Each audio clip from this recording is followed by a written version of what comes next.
Hey, it's Conrad Thompson, and you're listening to My World. And of course, we couldn't do it without the Hall of Famer, the greatest professional wrestler of all time, your friend and mine, Double J, Jeff Jarrett.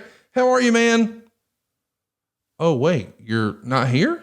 You're still convalescing over getting dog walked on Saturday in Chicago in front of a live studio audience where you lost by 30 points? Okay. No, serious business. Double J is under the weather. He's got the sore throat, can barely talk.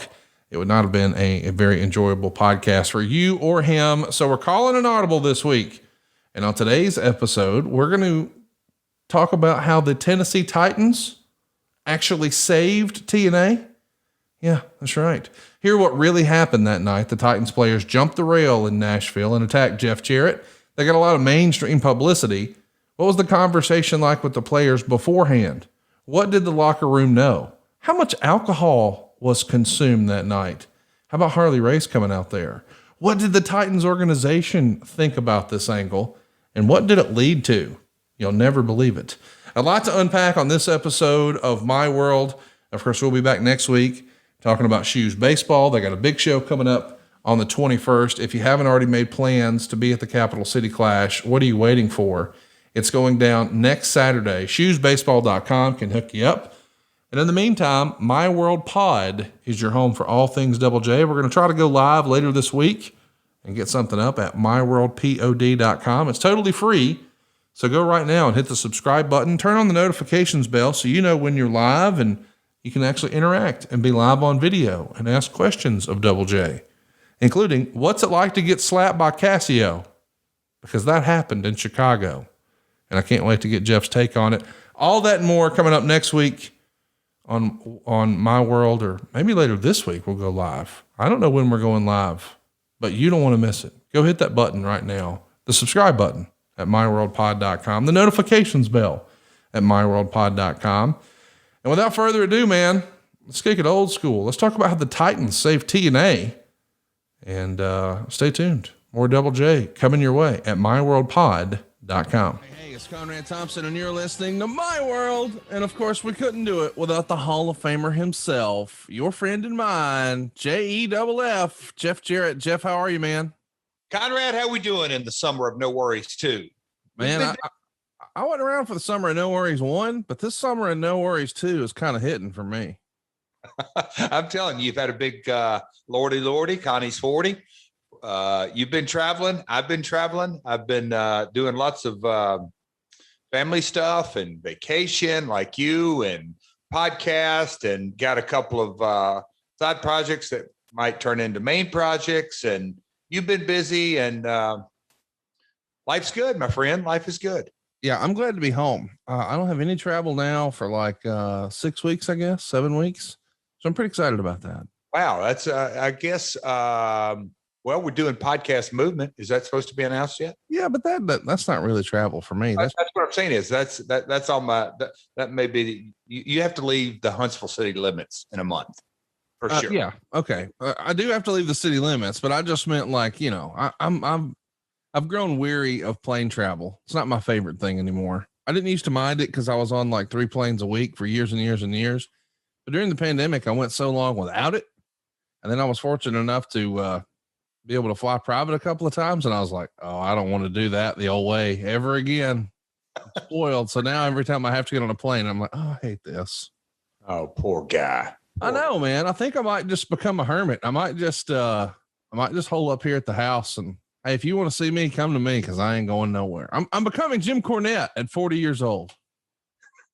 But poor Conrad, you got to stay in the Conradison all the time. Bless your heart. It's just terrible. It's just terrible. As the saying goes, you got to go back to work to get some rest. Yeah, exactly. No, that's exactly right. But I'm excited because what's that old cliche? If you enjoy your work, you'll never work a job in your life, or whatever. I'm doing that today because we're talking about old wrestling. And we've had a lot of fun here on the show. And I don't know if you saw what I saw, but I got great feedback about your version of events from last week's episode, where we talked about Hulk screwing Hulk at Bash at the Beach 2000. What a mess all these years later. People enjoyed hearing your take. What was the feedback you saw? You know, as you have clearly stated, specifically over the last, I don't know, 90, 120 days, is that, hey, Jeff, these stories have been talked about to death, and you're right on that, but nobody's heard your side or your thoughts or what you were thinking at that time. And, the quote unquote, here I go again with my, but the night I held Vince up, that episode, and just those, but this Bash at the Beach was one of those that I actually got a couple of phone calls. I always get some DMs or texts or like, hey, I listened, enjoyed it or something but that night was crazy. It was such a microcosm of everything right and wrong with WCW in those last 18 or 24 months. So it was, it's been a lot of fun to hear the feedback. I think this show that we're going to do today, we'll get like, oh, that's what that title meant. How the Titans saved TNA. We'll get there, but the feedback and I also got several of those. God, Jeff, I hated your guts, but that story made sense now. Now you made a little bit more to Bash at the Beach. Now I understand it. I'm curious. You teased it. What type of calls did you get? Who called about the whole Bash at the Beach debacle? Well, the low hanging fruit, Dave Penzer. Even as a family member. I'll reveal his name because he doesn't mind it, because I think he actually put it out on Twitter. Some talent. But no, Penzer was like, hey, I knew, but I didn't know, but I knew Booker was winning. And I'm like, I still don't think a lot of this adds up, because what if I wouldn't have gone along? I mean, there were so many what ifs going into it. I think a lot of people understand more about Hawk's clause as far as creative control goes, but it also opened up so many more questions that, like, what does that clause actually mean in a contract? Yes, it controls what goes on in his matches, but how far reaching does that go? Like, okay, I'm not. So if he wanted to have a match with anybody at any time, could he have done that? So it opens up a lot of questions, and it also goes into how Vince McMahon has always dealt with it over the years, and that dark side about Warrior walking through the curtain and all that. Ultimately, the creative control clauses just don't work out in the end, and I understand it from both sides. I really do. I completely understand Hulk wanting that in there, but in the end, it's the vision. It's the buck stops with one individual, and once you add just one more to that, even two people, it's hard for a lot of folks to decide on what kind of pizza they want, let alone a career direction, or company vision or company direction. So, but Penzer was the funniest of the calls. I'll say that. Well, I'm excited about it. By the way, Dave Penzer's Sitting Ringside with Dave Penzer is available now at adfreeshows.com. Let's jump into it. How the Tennessee Titans saved TNA. I know, doesn't make any sense, but bear with us. Let's set the stage. You're coming off that reeling news regarding in demand and cash flow. If you haven't already, go back and check out the archives. We're doing a great job sort of documenting TNA from the very beginning. But a few weeks in, now that you're settled into Nashville, we got our feet underneath us. Things are normalizing a little bit. But also, too, we didn't sell quite as many as we hoped. Of course, the whole Jay Hassman story is the precursor to this one. But the show ends, and you have to turn around in 1 week and have now your fourth show from Nashville. And there's some big news going on between that third and fourth show in the form of your old pal, Vince Russo. He's officially being hired and brought in to write the shows. Tell us how this came to be from the best of your recollection. I was curious, just knowing what the title of this episode is, and how, what's your notes and where you were taking the direction. And this obviously refreshed my memory that he was brought in to write the show. That, he was going to be a collaborative of the show, maybe the lead writer. Obviously, my father wasn't a lead writer as far as writers goes, maybe Booker, not writer. And then, we had. Whoa, time out. Explain the difference. A lot of people are going to hear that and think those words are interchangeable. You know, different, or you have a different philosophy. Let's hear it. Oh, okay. Man, stop down early. So okay. I'm putting the ball. I mean, I'm going to put this one on you. This is sidebar number one. Okay, good. This one's one for me. Got it. No, a booker, someone who, a matchmaker. I like, cause I've been asked this on radio interviews. Hey, what is a booker? They book the matches, or they're the matchmaker that literally take a card and say, wrestler A versus wrestler B, main event all the way down to opening match. A writer is a script writer, truly the flow of a television show, and nowadays writers write word for word of promos and pre-tapes and ins and outs and copy for announcers and complete direction. So over the years, in the 70s, there were bookers that would basically format a TV show. And then in the 80s, it began to change. And then the 90s, it drastically changed. And then the evolution, fast forward all these years later, it truly is almost minute by minute, it's scripted. But we're talking 2001, and I'm under the belief that I'm not opposed to having writers attached to the show, but they are, I like to say, stay in bullet point fashion, not word by word. I think there's a huge difference there, even for laying out matches. Don't lay out move for move or in each match. So did I do it justice for you, Conrad? Yes, you did. So let's get back to the story. You're saying your dad, you didn't feel like could be a writer. He could be a booker and say, this fella should have a match with that fella, but maybe not a lead writer in today's WWE version of professional wrestling that you're competing with. Why did you feel like it was necessary to have a Vince Russo?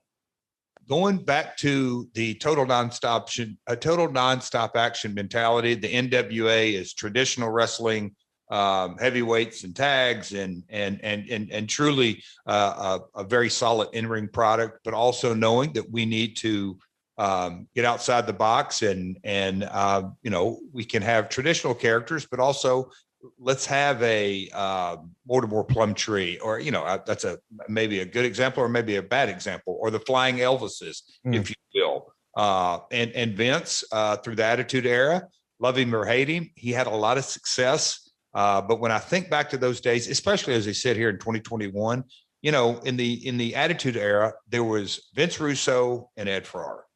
That was the two writers. There were two writers of Monday Night Raw. And I just think when you add a team of 10 to 12, it really, per show, it really, I don't want to say waters down, but each individual writer. And over the last couple of years, the one-on-one relationships I got to have with different writers, just such an incredible talent pool. But man, it makes for a confusing vegetable soup at times. But back on point, 2001. Jeremy Borash wore a lot of hats, and I think he's good at character development and writing. Bill Banks, I don't think he was on board yet at this time. But anyway, Vince and Ed Ferrara was our color commentator. So Vince was going to be the sole writer of the 2-hour total nonstop action. Well, hang on now. You just said Borash could write some stuff and Ed Ferrara was doing commentary. But then you landed on Vince was going to be the sole writer. So you did good clarification. That was, everybody wore a lot of hats. At the end of the day, it was on my shoulders. No matter how you slice it, dice it, I ultimately had the buck stop with me. So I wanted one guy that was there. I mean, hell, in those early days, Bob Ryder contributed ideas and thoughts and different. So the idea being a lot of other guys wore a lot of other hats, but you needed one guy that was completely dedicated to that. And that was going to be Vince Russo. Correct. And could spend the amount of time that it takes outside of those 2 hours, lots of phone calls, lots of discussions, and I'll just say that it takes a lot of rolling up your sleeves and really getting down. I'm a big believer, and I carried this through and to this day, of really getting in the mindset of the talent and understanding what they like and don't like and how they can make it better or maybe better said, how they can make it more their own. We'll give them the guidepost, but ultimately, we all got to get in the end zone, but you can get there multiple ways. Talk to me a little bit about how your dad came around to agree with you here. I don't feel like I'm jumping to that conclusion. Y'all were probably making a lot of these decisions together. And he expressed in his book several times how uneasy he was with, for lack of a better word, Vince Russo's style. And now you're going to have them working together. How are you navigating that as sort of the monkey in the middle? Like he taught me, and I'm paraphrasing and putting words in other people's mouth, or look, hindsight's 2020. But the reality of the fact was, hey, Dad, you do what you do good. I'm going to do what I do good, and let Vince do what he does good. And at the end of the day, we hope we score a touchdown. As far as this is 20 years ago, so Vince was younger and had just come off a red hot run. That's undeniable. Well, hang on. Here we go. He was red hot when he was in the WWF, but you considered his booking in WCW to be red hot? No, I didn't say that, did I? You said he's coming right off of a red hot run. No, he had cooled way the fuck down. Oh, okay. So so all of a sudden, all of Vince Russo's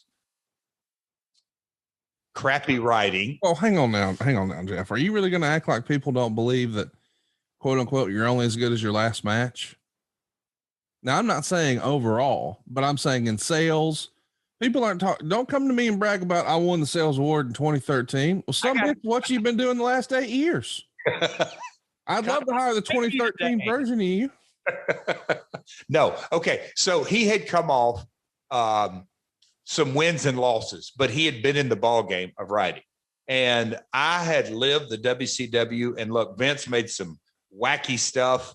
But I mean, in that cesspool of WCW creative, man, how many hands were in that? And yes, at times Vince was the lead horse, but at other times he wasn't. And look, he brought a lot of it on himself, and I think he'll admit that to this day. So he had been in the game of formatting and writing and scripting 2-hour episodes, probably at that time, he probably had right up there with the most experience as the business had evolved. I'm not saying booking or matchmaking. I'm talking about a 2-hour show that had backstage and pre-tapes and everything that went along with that. Now, we're not addressing the elephant in the room. When you're hiring Vince Russo, he technically is working with the World Wrestling Federation. Did you feel like this was a feather in your cap? Was that part of your thinking? I think that was game, set, match already. And I may be wrong, but I believe that quick 1-day honeymoon or 3 or 4 day honeymoon was over. Well, what they settled on, according to your dad's book, and I believe even Russo, is that he was going to be offered the position to work from home for, like, I don't know, 100 grand a year, 150 grand a year. Yeah. More than what you guys are offering.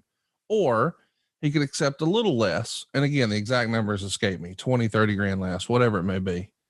But he could come to Nashville and actually be hands-on working with the product every week. And at the time he's living in Atlanta, probably not really jumping at the chance to raise kids in Stanford if he can raise them in Atlanta. So he decides to do that. You're friendly with Vince at the time.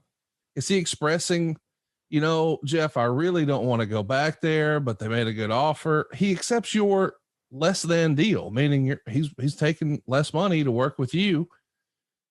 Talk me through that. And look, this is one of those instances that I feel like I got pretty good recall a lot of the times, but just hearing you say that, and I can't put my finger on anything, but it's almost like, and I know kind of you're going to come up with a great analogy here, but it's basically when you go to buy a car, the guy has to go through a roundabout way.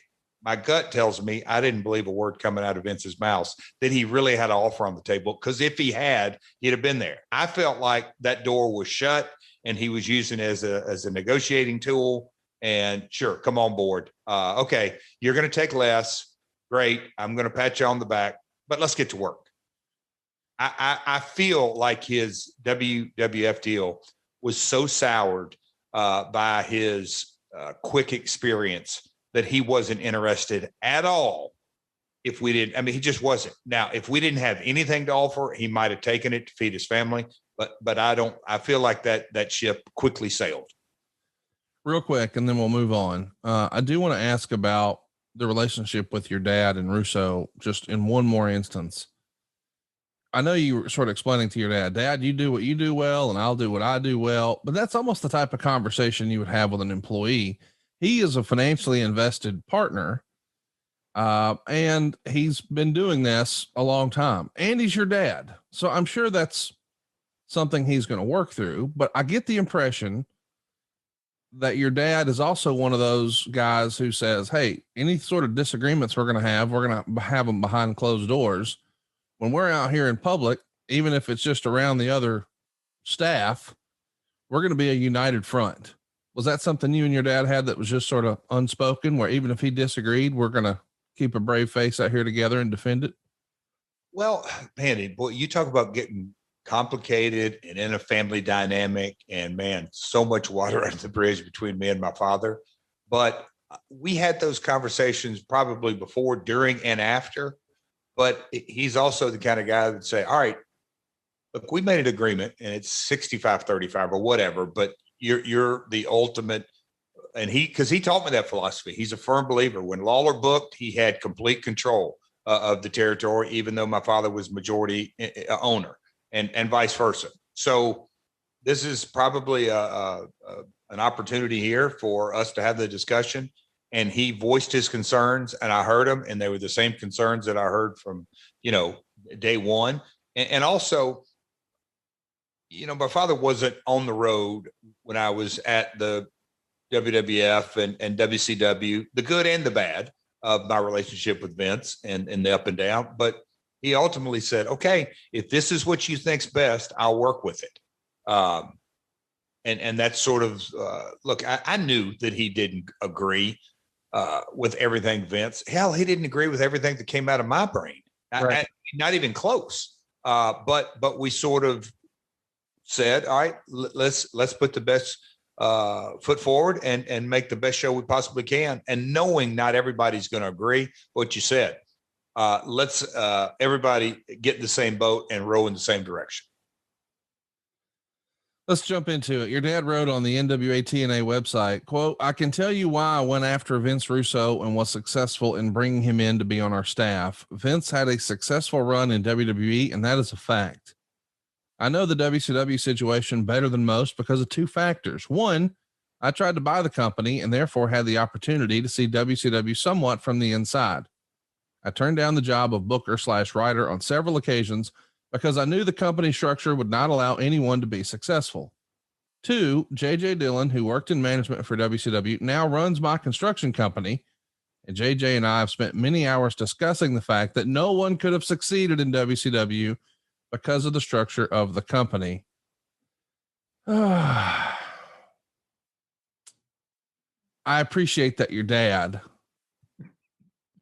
he's doing his best to defend his son's decision here, but it just doesn't feel like he's all the way on board. But hey, God love dads, right? Conrad, I cannot wait for y'all to meet. And Me neither. Because and I just watched a YouTube video on highly successful people can turn onto the dime. They don't mind admitting they're wrong. Yeah. I mean, yeah, all that whole mindset. But anyway, I watch one of those and I'm like, wow. And they said, I want to say it's Bill Gates that had a very strong mentality, like, hey, and I know Steve Jobs did once you cut through. But anyway, but my father, he had no problem going, okay, let's see, here's what we got in front of us. Hassman's, that situation, and here's this and here's that. What happens if Jeff's right? Or what happens if Vince's right? So I'm going to put my best foot forward. And look, how many times he did that over the years with his partnership with Lawler. He wouldn't agree with Lawler's booking. He'd say, nope, that's what Jerry wants to do. That's what we're doing. TD, tutty, taking it to the house, whatever you call a touchdown, they matter more at DraftKings Sportsbook, an official sportsbook partner of the NFL. Ready to place your first NFL bet? Try betting on something simple like a player to score a touchdown. That's what my buddy Cassio did this past weekend. We were on our ride to Chicago and he said, hey man, you think Derrick Henry scores a touchdown? I said, absolutely. There's no doubt he does. And sure enough, bam, it hit. By the way, that wasn't the only one that Cassio hit over the weekend. He also managed to get one from Lamar Jackson. I couldn't believe that was a real thing. You could just say, do you think Lamar Jackson gets a touchdown? Yes. Do you think Derrick Henry gets a touchdown? Yes. Cassio was 2-0. And you can do it too. Ready for do a little touchdown dance of your own? Do a little celebrating and score big with the DraftKings Sportsbook, the #1 place to bet touchdowns. Download the DraftKings Sportsbook app and use our code MyWorld. That's code MyWorld for new customers to get $250 in bonus bets when you bet just $5 and get 1 month of NFL Plus Premium. Only on DraftKings. The crown is yours. Gambling problem? Call 1-800-GAMBLER. In New York, call 877-8-HOPE-NY or text HOPE-NY. In Connecticut, help is available for problem gambling. Call 888-789-777 or visit ccp.org. Please play responsibly. On behalf of Boot Hill and Casino and Resort, 21 plus, age and eligibility varies by jurisdiction, void in Ontario. Bonus bets expire 168 hours after issuance. For additional terms and responsible gaming resources, see dkng.co/ftball. NFL Plus Premium offer available only to new and former NFL Plus subscribers. Additional NFL Plus Premium terms available at nfl.com/terms. Your dad wrote in his book that he produced the 4th show himself, with Vince Russo adding things here and there. And in the Torch, it was reported that Russo and Ed Ferrara talked for the first time in close to 2 years at this show. Do you know what their relationship was like, or how they had a falling out, or if they even did? See, and I don't recall that. And Vince and Ed, I mean, look, even in their heyday of WWF, when they were, Vince 1, Ed 2, they didn't always see eye to eye, but they always worked together and fluently. But them having a falling out. Now, I will say this: when WCW shut down, and if you weren't a wrestler, a talent, lots of people just went in their different directions. I mean, Keith Mitchell, I remember having one of my first calls with him, and he's like, well, I think this production guy's doing baseball. Well, I think he got on full time with Turner. Well, I think this guy moved out west and he's going to be pitching reality shows. Everybody went their separate directions. I kind of feel like them not talking It's just that. It's just, I don't think they had a falling out. I don't recall that. Yeah. I mean, listen, there is a thing, and everybody, and I know I don't think you've ever had, I guess you have. In the real world, Jeff, we all have what we call work friends. And so that doesn't necessarily mean they come over to your house or we're doing holidays with them, but we spend a lot of time with them through the week, and we go to lunch with them, and we know about their family and their kids, but we're not best of friends. We're quote unquote work friends. I think that's okay. And it sounds like that's what this was.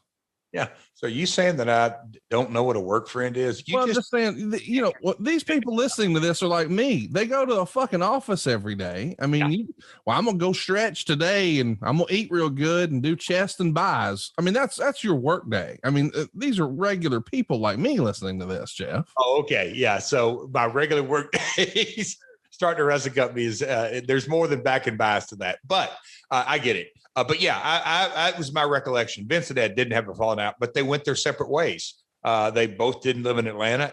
Vince moved his family from Stanford down to Atlanta. They really liked it, and that's where he was raising his 3 kids. So let's talk about, where we are next. There's some controversy leading to the NWA title match with Ken Shamrock and Amori. Amori was scheduled to face Shamrock and put him over, but Noah, that's Pro Wrestling Noah, NOAH, a big Japanese promotion at the time, refuses to let Amori lose. What do you remember about this situation? I can't believe that's even a thing in 2002, but I guess it is. Wins and losses still matter. Well, and that's really getting into the weeds. And you talk about granular, it's so granular. I don't have a complete recollection, but I do recall Harley Race was a conduit to Noah. Wow. Noah. Right? That's cool.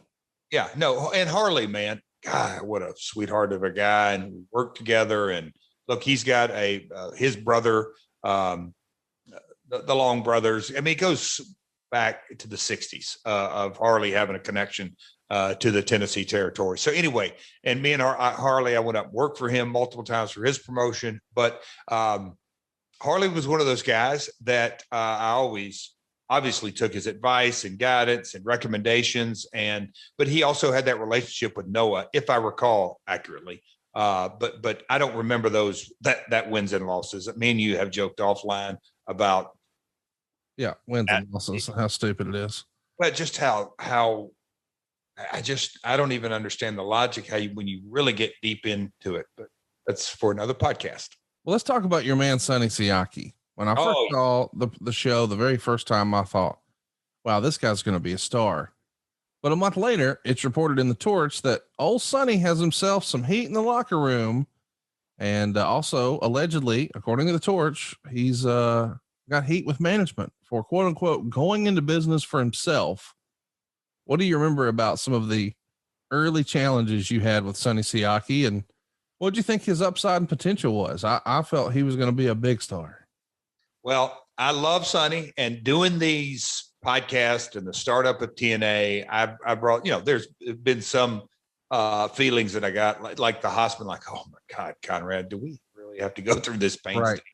What a disaster. But talking about guys like Sonny Siaki in the dressing room, and I can remember hearing the feedback. Sonny never had any heat with me or management I love a talent that believes in himself. And Sonny was one of those guys so green that he didn't even know how to be cocky, but he was cocky and was arrogant and carried himself in such a good manner. I mean, I thought there was huge box office in Sonny. I thought the way he carried him, a hell of an athlete. He was one of the young guns that I said, we're going to go with this guy. But him having heat with other guys in the dressing room, I always, to this day, I kind of like that, because that's somebody that's walking in the dressing room and he's rubbing some folks the wrong way with his mannerisms and with his thought processes. And if he can get heat in the dressing room, you get heat with the people in the arena. You just have to control that. You got to be professional, got to do business. But I like someone who comes in a dressing room and gets noticed. Now you get noticed for the wrong reasons, but Sonny got noticed, in my opinion, especially in those early days, like some other guys, for the right reasons. Talk me through what you're saying here, because it sounds like you mentioned, well, Sonny was green at the time. So Sonny, it sounds like, and again, I don't know, I'm asking for clarification, he wasn't following quote unquote wrestler etiquette. He didn't have good locker room etiquette, because wrestling is a weird little nuanced subculture where, people have quote unquote heat, and hell, they don't even know, because there's these weird little unspoken things you're supposed to do or not do. And he may not have known that, or he just came in, and was it something else? I mean, again, I wasn't in the dressing room all the time, every show, like sat in there. I was doing a bunch of other things, but you hit it. There have been guys, and not just Sonny, that they have a ton of heat and they really don't even understand why they have heat, because they hadn't been around the business. That's right. Sonny had heat. He didn't even know why. A guy like Kid Cash was a phenomenal young talent, but he wasn't as young as Sonny. Kid Cash was seasoned. He had heat and he didn't give a damn. But Kid Cash, and again, I love Kid Cash. We're friends on social media. Yeah. But what I've read and seen and shoot interviews and all that, Kid Cash just runs his mouth. He'll just tell you what he thinks. I think there's a difference between I don't know, but you didn't shake hands with everybody. Well, fuck, he didn't know he had to shake, that type of thing, versus, hey, good luck on that. Or, fried chicken. Yeah. Sorry. Yeah. But yes. Yeah. That's Sonny. He was so green in the business. He didn't understand the nuances, what you're saying, but he did have an air about him that as he began to learn the nuances, he just that wasn't about him. He came in, he wanted to get over. It's just sort of, I don't want to go use that proverbial phrase, the it factor. Sonny had some of that it factor, that he just had some walking, talking, I'm going to smack that guy's grin off his face just because the way he looks, but in a good way. I got you. He just had some box office straight from day one. How did he feel about being a flying Elvis? Look, a lot of folks, and I've learned this through the years, can tell me straight to my face, I absolutely love this, Jeff. Thank you much for the opportunity. Thank you, thank you, thank you, thank you, thank you. And 30 seconds later, when they get out of my presence and get out away from me, they hate it. Sonny always was super appreciative of the opportunity. And I told him, make it your own. Like I told, Jimmy, and, you guys, the gimmick is only going to be as good as you make it. So right. The ball's in your court. You really got to get into it. And that goes with anybody who's put into, look, I didn't even look that I love the gimmick because the Elvis and all that, but these guys had to make it their own. We came up with 3 different type of Elvis impersonators, but look, it was a startup company. It's not like we had hours upon hours upon hours to do trial runs on everybody. So to my knowledge, Sonny was all in for it. There's some concern regarding some of the new and older talent meshing together. It's reported in the Torch that some wrestlers were complaining about the stiffness of Loki's kicks. Brian Christopher supposedly acting like he was better than most of the locker room. I think Kid Romeo got heat for trying to get all of his shit in, as they say. Is this 2 different mindsets, guys who have been, for lack of a better word, quote unquote, TV wrestlers, versus a lot of guys who had tremendous indie buzz, and now we're trying to put that together?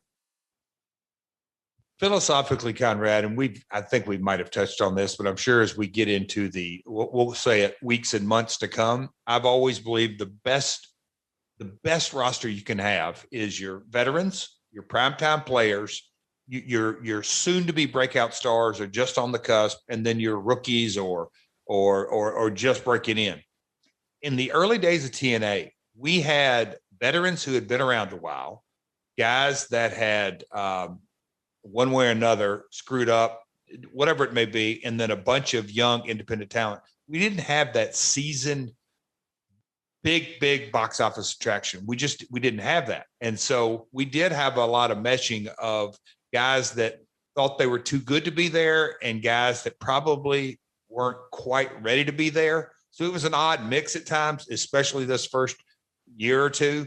And so a guy like Brian Lawler rubbed people the wrong way from day one, literally from day one. I love Brian, and as he matured and grew in the business, he still had that cocky arrogance about him. Why do you think he rubbed people the wrong way? Your opinion? Super arrogant, just super egotistical and arrogant. Jerry's that way, but Jerry knew how to turn it off backstage. He's very easygoing, but Jerry playing a cocky heel, I think right up there, the best ever. Brian emulated that even when the camera wasn't on.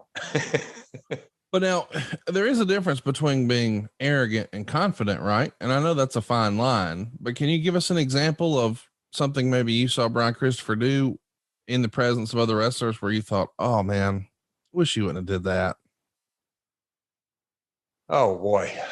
You'd have to give me a little time, but I mean, Brian, he could play cards and you would want to beat the hell out of him. I got you. He's just one of those guys who presses buttons and has fun. And Brian really meant it to be good natured, but not everybody understood Brian's good naturedness. You'd say, this guy, I want to kill him. But you and I, when we get together, we get in a busting balls mode too. Yes. And when other people get in our stratosphere, they get a little shrapnel because we're in sync and we're ready to roll. Easy. So let's talk about you, Silva. I promise. Just meet me at the loading dock. The elephant door with the Olin Mills photo shoot. Let's jump into the building, the venue change. Again, you've just heard, hey man, we didn't sell as many pay-per-views as we thought. We got to hit the reset button and slash costs. One of those cost cutting efforts, I believe, is moving from Nashville Municipal Auditorium, where you almost felt like we could have, for lack of a better word, a residency, because the new Bridgestone Arena, well, most recently, and I guess most people listening to this know it as Bridgestone, the new big arena in Nashville has taken away all the business from the old Municipal Auditorium. So it felt like you were going to do that show every week from there. But now we realize, well, that even might be a little too spendy. What if we did the old Nashville Fairgrounds? Talk to me about the decision to pivot to the fairgrounds and what all that required, because I assume, much like ECW had to do to the ECW arena before they went live on pay-per-view, hey, we got to paint all the walls black and paint the floor and paint the ceiling. We got to make this thing look as good as we can for TV. So the decision to move to the fairgrounds? Yes, sir. So the Municipal Auditorium, and I don't remember the exact, but Wednesdays, I believe they committed to, I'll just say a year, but a pretty lengthy, but they did have concerts on the weekends. And when they came in, the price tag for us to load in and out was going to be on us. And so having a true residency at the Nashville Fairgrounds was a reality. Having a true residency at Municipal Auditorium wasn't. And so, you know, there might have been a Wednesday here or, I know every year back in those days, they had a circus come in. They had a 3 or 4 day Harlem Globetrotter. They had some acts that they were still getting. And so I don't think it was a true 52 week, but close. But the expense of taking the lights up and down is, 40, 50 grand. We would have to load out. We also couldn't keep our TV truck. We couldn't keep a lot of stuff pre-hung and wired. And the fairgrounds, which, we'll probably do a whole podcast, hopefully, on fairgrounds wrestling, from Andy Kaufman to Hogan and Savage and the Road Warriors, Austin Idol, and that building was rocking. But the old women's building in Nashville Fairgrounds burned down. And so the city built the sports arena in Nashville. I'll just say this. They couldn't really say it to the public, but it had wrestling in mind from day one. So that building was built for wrestling. We knew we could get it 52 weeks a year. We knew we could hang the lights. It could become, other than taking a stage in and out, we could have the building 52 weeks a year. And it made, obviously, economical sense, but also creating our own Memphis studio or studio wrestling, much like, nowadays they created the Thunderdome, and WWE kept it for a year. At TNA, we did Universal Studios Orlando, and that was our impact zone. So it was the mindset that let's create an environment that we can have week in, week out. And that obviously removed the bandwidth of a marketing and I'm talking about a live event marketing and live event staff in a big way, and all the security you got to have from a municipal auditorium. So it was definitely a financial decision, but also a fixed location was right up there at the priority. Another name we haven't thrown around a ton lately, Rudy Charles, is brought in as an assistant to the office. Of course, he's going to be used as a referee. We know Rudy Charles these days as WWE referee Dan Engler. Back then, what was Rudy like, and how much help was he to you in real life? Wow. Oh man. Yeah. I will get emotional if I really, no, I cannot say enough good things. Rudy was my right-hand man. And it all started off of, look, it was Jeremy Borash and Ron Harris, because Don Harris hadn't even moved up from Florida yet. Bob Ryder, my father. We needed somebody who literally could work at his desk and be an assistant to Bob Ryder for travel, an assistant to Vince Russo or Jerry Jarrett for creative, an assistant to Jeff, whatever it may be. Rudy was the guy who answered the phones and was the assistant.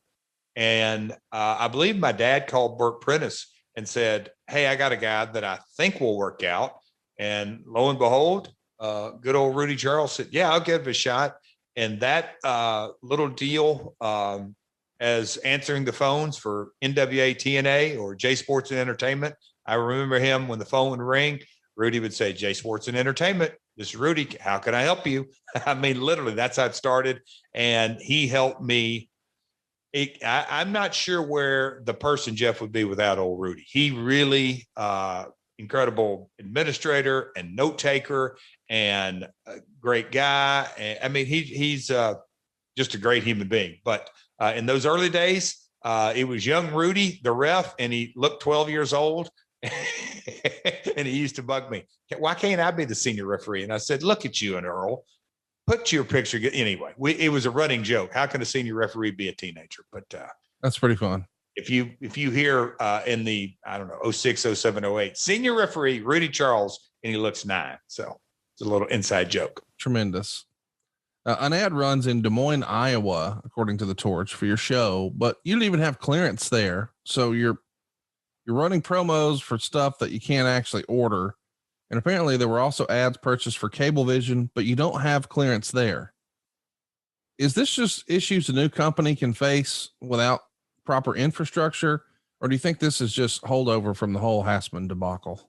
Both. And again, this was such a learning curve. And I know in your industry and any kind of business I've learned through the years, what a learning curve. Nothing replaces experience, but there would be cable companies that would run spots because they would pull it down off of in demand. In demand, again, is the clearinghouse, they're the distributor. They're the ones who, whether it's in those days, a movie coming out or a Tyson fight or, early UFC, whatever it was, they pulled down these commercials.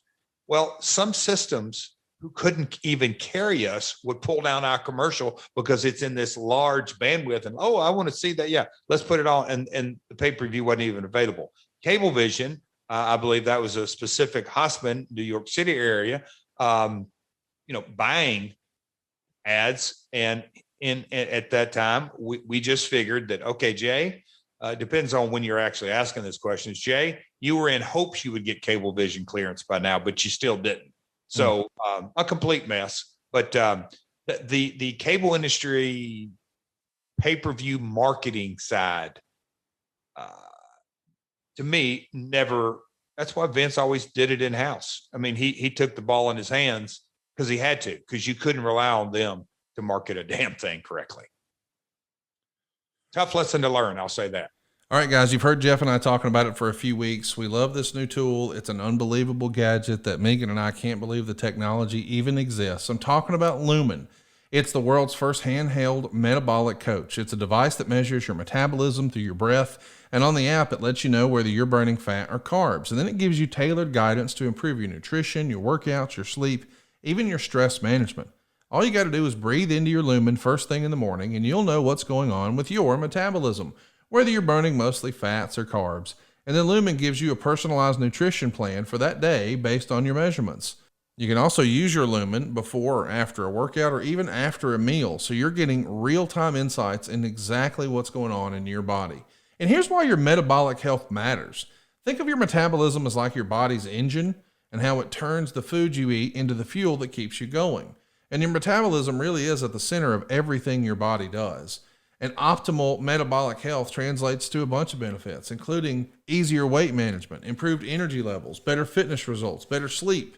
Lumen gives you recommendations to improve your metabolic health with each breath. And my wife is using it for both her pre and her post workouts.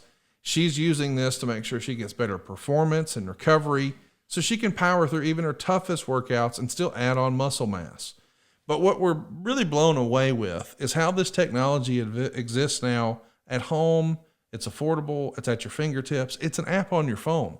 Once upon a time, you had to schedule an appointment with a doctor's office months in advance. They'd hook you up to all these machines and you'd have to wear this mask and run on a treadmill. And it's giving you the same readout that you're really getting at the fingertips with Lumen here. I'm a big believer in this. My wife is sold, and I know you will be too. You're going to be impressed. And if you're ready to take that next step in improving your health, think of Lumen as like a cheat code to know exactly what's going on with your body. Go learn more about it right now. Lumen.me/myworld gets you 15% off your Lumen. That's LUMEN.me/myworld. You'll get 15% off your purchase. And we thank you, Lumen, for sponsoring today's episode. One more time, LUMEN.me/myworld. Let's get to the show that quote unquote saved TNA, and it'll make sense on the other side. In the opening match, July 10th, 2002, AJ Styles and Jerry Lynn are going to beat Tempest, who we know as Crowbar, and Slash, who we know as Wolfie D. They're both managed by James Mitchell. And AJ and Jerry Lynn are going to retain the World Tag Team straps in 10.5 minutes. The write-up would say good action, but not great. Lynn looked upset with Style Celebration afterwards. 3 stars. This is Crowbar, aka Devin Storm's debut with the company. He was originally given the name Crucifix, but I believe, according to the rumor and innuendo, rejected it due to some religious beliefs. What did you think of the match? And how was Crowbar to work with? When you just said 2 things that jumped off the notes you gave me. One was crucifix. I don't, there's a move in wrestling called crucifix. Yeah. So I don't remember. Devin's a good dude. Worked with him, WCW, worked with him on WWA, but a hell of a talent. I don't actually recall that. But the one thing of Jerry and AJ, and I remember planting the early seeds that the student and the teacher, they win. AJ's the young rising kid, and Jerry is the seasoned vet, and he's acting as if he's frustrated at the young kid getting out over his skis. So AJ was literally, pardon the pun, phenomenally good athlete, and Jerry was such a great quarterback in those days, and really telling a story. You would never say, oh man, that Jerry Lynn, what a ton of charisma. And I would beg to differ. He may not be the most flamboyant, but what a nuanced and subtle storyteller Jerry is. Let's talk about what's next on the program. We've got a recap of the Jeff Jarrett Scott Hall feud, thanks to Mike Tenay, Don West, and Ed Ferrara. And then we interview Scott Hall by phone. And he says it doesn't matter how many times someone knocks him down. What matters is how many times he gets up. And he said his hit list starts with Brian Christopher, then K Crush, and finally Jarrett. And Jeff, I like, since you're balling on a budget, you're highlighting Scott Hall when he can't be there. I assume you're doing this as a cost cutting measure, keeps him on the TV, keeps him on the program, but saves you some trans and a payday. I mean, that's the obvious, but I think it probably goes with your big stars. You got 2 hours. Don't overexpose him. Get him in the storyline. If I remember correctly, didn't we leave him down? I don't say he was beat and bloodied mess, but I think we roughed him up enough that he wasn't back the following week. But phone or interview again, the episodic nature of 52 weeks a year, I think, a lot of times is just, especially in 2021, but back in those days, is overlooked. It was, and I don't even want to say slow walk it. It's just telling stories with episodic beats. And the beat this week was he didn't need to be there, but we're going to keep the storyline going, and he's going to do it via a phone call. Next up, we've got an interesting piece of business. Brian Christopher walks to the ring and explains his actions on last week's show. And he goes on a long-winded, sort of disjointed, emotional explanation of how his father, Jerry Lawler, was never around when he was a kid. And then he said that he's going to change his ways and announce that he is now Brian Lawler and he's going to become his own man. This is interesting. Feels a little Russo-esque, not in a bad way, just saying. What do you think of sort of airing out and maybe blurring the lines? Because I think behind the scenes, there's some truth to that Brian and Jerry maybe didn't have a storybook relationship when he was younger. What's just amazing to me? You just said it sort of a Russo-esque. And do you know, if I would have pushed pause right before you said Russo, I would have bet big money that you would have said, sort of sounds Jerry Jarrett-esque. I really would have said that. That's right out of Jerry Jarrett's playbook. And look, that's why I guess Vince is such a lightning rod. But that is, my father, Memphis TV, always, whether it's Bill Dundee having his wife shave her head because there was some behind the scenes, the philosophy is always use something that is reality based. Now, look, you can't go 100% because a lot of times that's boring or not good TV, or it doesn't make sense, but use something with a foundation. And the foundation was absolutely there. Lawler married his first wife. They had 2 kids, Brian and Kay, and then Lawler, they went through divorce. And then Jerry was, like a lot of us, out on the road working 7 days a week. So he wasn't around hardly at all in Brian's early years, like never. But, Brian wasn't the only kid that didn't have a father around. But, it's always kind of unique when you have wrestler kids because they see their father on TV. Yeah. They see him more on TV than they do at home. And that's a little bit different than you have a kid whose father is, who actually has to go to work today and has work friends, and his job isn't just tanning and working on tries and buys. Right.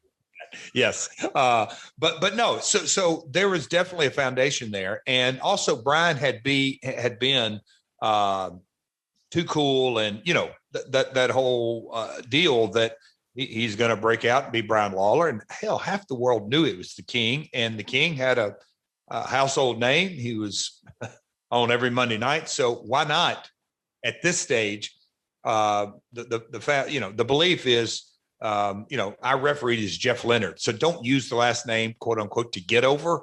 But once Brian Christopher's talent was clearly established, why not come out with it and said, yeah, that's my old man. It is who it is. And this is the direction I'm going, and it's reality based. And that's where we went with it. So chat me up. How was Brian about the name change? He's wrestled his whole career as Brian Christopher. He's become a star to even casual wrestling fans as a part of Too Cool. But again, it says Grandmaster Sexay Brian Christopher. And now he's going with the Lawler name. Was he on board with this in general, or, okay, I don't really want to do this, but I'll do it for y'all. But outside of this, I'm still Brian Christopher. Oh, I mean, look, God rest his soul, but to my recollection, Brian was absolutely for it. And this is where it's a little bit different. You have to have lived it. We're talking Nashville. So the whole wrestling world in Nashville was well aware that that's Lawler's kid. Of course. So get out in front of it, get out and talk about it. Now, do it. And it's not just a storyline. It's something you can sink your teeth into. So Brian was all for it. I mean, run with it. He had no objection, because it's not like you're leaving Brian Christopher. It's Brian Christopher Lawler or BC Lawler or whatever it may be. But it's not hiding behind the fact that, oh, that's my dad and he's the lead announcer on Monday Night Raw. So let's keep it going here. The next match is going to be Brian Lawler pinning Norman Smiley in just under 5 minutes. The write-up says a semi-competitive match meant to showcase Lawler. Smiley was fun, but not presented as a serious competitor. Star in 3/4. Talk to me about Norman Smiley. You got any good Norman Smiley stories? Oh, the wiggle. Okay. Sidebar too. You're asking me to sidebar. Yes, I am. We got a good flow going here today. We're staying on point. And here you go. You're bringing up wiggle stories. Oh gosh. Norman Smiley. Norman would always make me laugh. I made him laugh one time. I think it was it couldn't have been WCW. It was the WWA tour. And I'm walking through the lobby of the Crown Casino. And when I flew down there that time, I had met folks in my WCW run, and, not a lot of email back then, but somehow, some way, the communication. And a guy told me, bring as many Slapnut shirts as you can possibly bring. Pack an extra bag, whatever it is. I'll buy them all from you, because I'll sell them down here. And I was walking through the lobby, and Crown Casino is huge in Melbourne. And over at a restaurant, Norman is sitting there, and he sees me lugging these 2 boxes over my shoulders, and he has to walk out, and he said, brother, I just got to ask you, what are you doing? I said, selling Slapnut shirts. And he says, you never miss an opportunity, do you? So we, to this day, we chuckle about that story. So I love Norman. The wiggle. You talk about getting over, and Norman is a tough son of a bitch, and yes, very talented. And he may be most known for his wiggle days, which tells you everything we need to know about sports entertainment. Backstage, Goldilocks brings the mic up to a conversation between yourself and NWA executive Bill Behrens.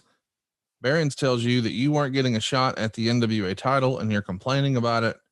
and you're setting up the long build for you versus Shamrock, right? Do you have some sort of, it's a pay-per-view company, so you're not exactly building to a pay-per-view in the future, but I guess you kind of have to be. Did you have like a special or a concept in your brain for, all right, this is where we're going to call Bound for Glory, or this is when we're going to do, a Clash of the Champions type special? Now, I'm not saying it would be on broadcast TV, but an event, something that felt a little bigger, a little different. Did you have that in mind for you and Shamrock? From the very beginning, we wanted to build, and I don't want to say quarterly because I almost think it was every other month. We sort of wanted to, the first of the month was, people, it's easier to buy, and they'd give us data on what their graphs look like on a monthly, that the buys, the revenue would generally trend down from the 1st to the 30th of the month. But anyway, yeah, like about every other month have we'll call it a super show. But we didn't have, we're a month in or 2 months in. We didn't have that. We just knew, or I knew, or collectively the creative is keep that vibe. And this is very appropriate for this show because that's sort of how the end of this show, that was the next progressive step. But just to continue a slow burn of me complaining that Toby Keith and Scott Hall cost me the title, and just keep that running theme along, with other, earlier in the show, we did the AJ Styles and Jerry Lynn beat, but little bitty beats through each episode that would continue to build toward big money matches. Well, here's a big money match. And again, context is king. A lot of our listeners to this may probably not be familiar with NASCAR or Hermie Sadler, but Hermie Sadler was and is a big name in that world. And now he's going to have his first wrestling match. Yes, he's wrestling a match against K Crush, who we know is Ron Killings or R-Truth. And Hermie gets the win by DQ. The write-up says, well-booked match. Sadler got enough offense to please the fans, but the offense was always a result of Crush getting too cocky, not because Sadler actually was presented as a credible opponent against Crush.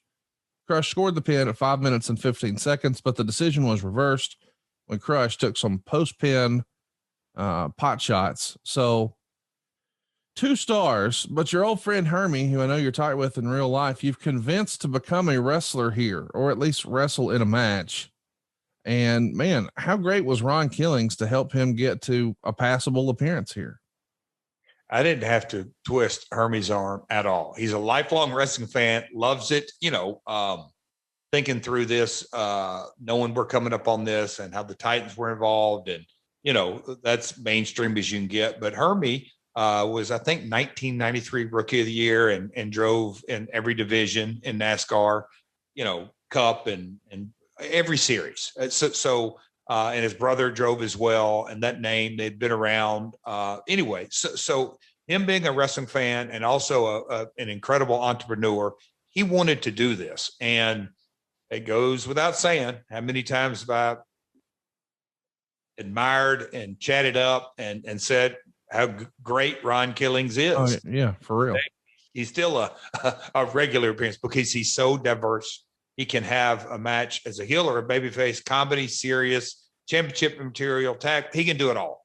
And you just said that Dave gave him a 2-star. That's pretty damn incredible for your first match on pay-per-view. And granted, going into this, Hermie he's a promoter. I mean, a big time PR marketing guy. His family's been in the car business. They've been in a little bit of all kinds of businesses, but he got a lot of publicity coming into this match, and he did it several times for us and coming out of the match. I didn't have anything to do with his training, but I was certainly knew enough to know Ron Killings, and Ronnie lived over in Charlotte, and Hermie lived right across the border in Virginia at Emporia. So I knew that the match would be not just passable, highly entertaining. I'll say that. Let's talk a little bit about the way you booked Hermie in the match, because this is something that I feel like you can provide insight to, since you're not only the guy running the show, but an actual wrestler yourself. Let me repeat this here. Sadler got enough offense to please the fans, but the offense was always a result of Crush getting too cocky, not because Sadler was actually presented as a credible opponent against Crush. A lot of times when a celebrity comes in, Jeff, they're pulling off these big moves and they're using them on the actual wrestler in the match, and it almost offends a lot of people who are diehard wrestling fans. Like, wait a minute, we're supposed to believe that this guy can withstand this same move from all these other wrestlers, but when this funky ass celebrity does it, he can't possibly match that. Bullshit. This match was booked differently, and that feels like that's the way you and your dad would have wanted it. Can you talk about the difference? Wow, we are really getting into the weeds here. This is so I've had this conversation through the years. I don't know how many times. And Conrad, I don't believe we've ever had this conversation, but no, you and I have never discussed this. I'm going to give it a shot. Because I've had to explain this to many people, even an attorney buddy of mine, an accountant, whatever it may be. They're like, how? Gronkowski, I think I had this conversation last year. Well, Bad Bunny, that's another really good example. But I think when you lay out a match, there's this crazy thing called wrestling logic. Yes. and the logic being, look, running the ropes doesn't make sense. Not at all. You didn't see Conor McGregor bounce off the cage and come back with a flying forearm. No, you didn't. See in MMA, collar and elbow, lock up, headlock, takeover. I mean, it's what we do as an art. But just the wrestling logic of laying out a match, and I like to say, if I were to go back in time, I'd say, hey, Ronnie, whatever you're going to do out there, beat yourself. And that's, playing to get so cocky that it's your mistake that gives him the upper hand, not anything he did. And that's how you lay out something that makes wrestling logic to make a amateur or an outsider come in and look good. And it's highly entertaining. It's much more entertaining. And a lot of times a wrestling fan can't put their thumb on it other than that didn't look right. That shouldn't have happened. It didn't pass the sniff test. And it's that wrestling logic that either you pass or you don't. So let's jump into your training of Hermie Sadler. Is that something you're working out at the house with him? Or are you going down a couple of days ahead of time, the day of? How do you put together a match with a true non-wrestler, but someone who is familiar because they're a lifelong fan? With Hermie being on show one, and I don't have complete recollection of this, but knowing that we're going to build, because we set this up in Huntsville on some shape, form, or fashion, because Killings came out with him and Sterling Marlin in the ring on the first episode. So we were building toward this. Again, Ronnie Killings lives in Charlotte. Hermie lives in Emporia, Virginia. It's about 2 hours apart. You guys find you a wrestling ring, work it out. And they both had assured me that they could have a hell of a match. And I believed them, and they did. So backstage, we see Amore warming up for his title shot, and Alicia, aka Ryan Shamrock, approaches him and he gives her a wad of cash. Did Amore know this segment, what it meant when he did it, do you think? Hell, I don't know what it means right now, but no, I don't recall all the ins and outs. And I'll say this was a Jerry Jarrett, Vince Russo, and or I just don't recall this specific. The Hot Shots, which is Cassidy O'Reilly and Chase Stevens, are going to fight Mark and Jay Briscoe to a double DQ when Malice attacked all four. Of course, we know Mark and Jay Briscoe are staples in Ring of Honor then and now. They've both gone on to have great success as a tag team and individually and all the above. Cassidy O'Reilly, though, and Chase Stevens, what can you tell us about those fellas? The Briscoes own those guys. So this is July of 2002. I don't know if anybody was a mainstay of Ring of Honor because they were brand new as well. I recall they launched about this time. But anyway, those are two guys that I always wish we could have got the opportunity to have them full time. But a great tag team. But Chase, which Andy Douglas came in later, but Cassidy and the Hot Shots, just a really, really good bump taking heel team that could get the job done. Always been big fans of those guys. What about the Briscoe Bros? Why didn't you do more with them in TNA? Do you think, in hindsight? Yeah, I don't. I think I don't say this as a one-off, but we didn't have the opportunity. One of them had a full-time. Look, They both work full time in the chicken business. both of them. Yeah. Yeah. So I mean, I don't think they could commit to every Wednesday, but I may be wrong. But as the years went along, I'll say this. Now I'm getting up in 05, 06, 07. Always really, I tell you what, me and Dutch often had many conversations on one of those deals. Who's out there? Who's available? Well, this guy's under contract. Oh, this team's under contract. And we both were fans of those guys about wanting to get them into TNA full time. Never happened though. Let's jump around. Let's talk about Jim Mitchell. He's going to tell Shamrock to come to the ring for a beating, or else they're going to continue to attack innocent victims. When Shamrock doesn't come out, they attack a ringside timekeeper. Shamrock comes out for the save, but when Mitchell's disciples overwhelm him, Omori runs out to make the save, essentially protecting his title shot. How good was Jim Mitchell here? He's like the perfect mouthpiece for Malice, is he not? I've said it, and I'll continue to say it on our TNA episodes. Jim could create a vivid picture in the viewer, consumer, in their mind by his words. And that's a very good trait. It's the trait to have as an orator or a promo guy, is to paint that picture. And Jim, whether it was the New Church or Malice, later Abyss's opponents, Jim's great. He could paint that picture and bring you into the story and feel like you were part of it. And he's got a real gift to do that. Goldilocks interviewed the Dups backstage before Jasmine St. Clair walked out and talked about wanting to give NWA TNA some real TNA. Then she gives Jeremy Borash a lap dance in the ring, and Bill Behrens broke it up and then got a spear from Ed Ferrara. Is this JB's idea for Jasmine to come out, or is this a Vince Russo idea? Actually, you know what? Let's just start at the beginning. Jeff, tell some of our younger listeners who Jasmine St. Clair was. She was an ECW personality, correct? Oh, that's what you're going to call her? Okay. She was the JB. I don't want to say it was solely his idea, but I feel like I recall it came from the mind of Jeremy Borash. And he booked himself to get a lap dance from the quote unquote gangbang queen.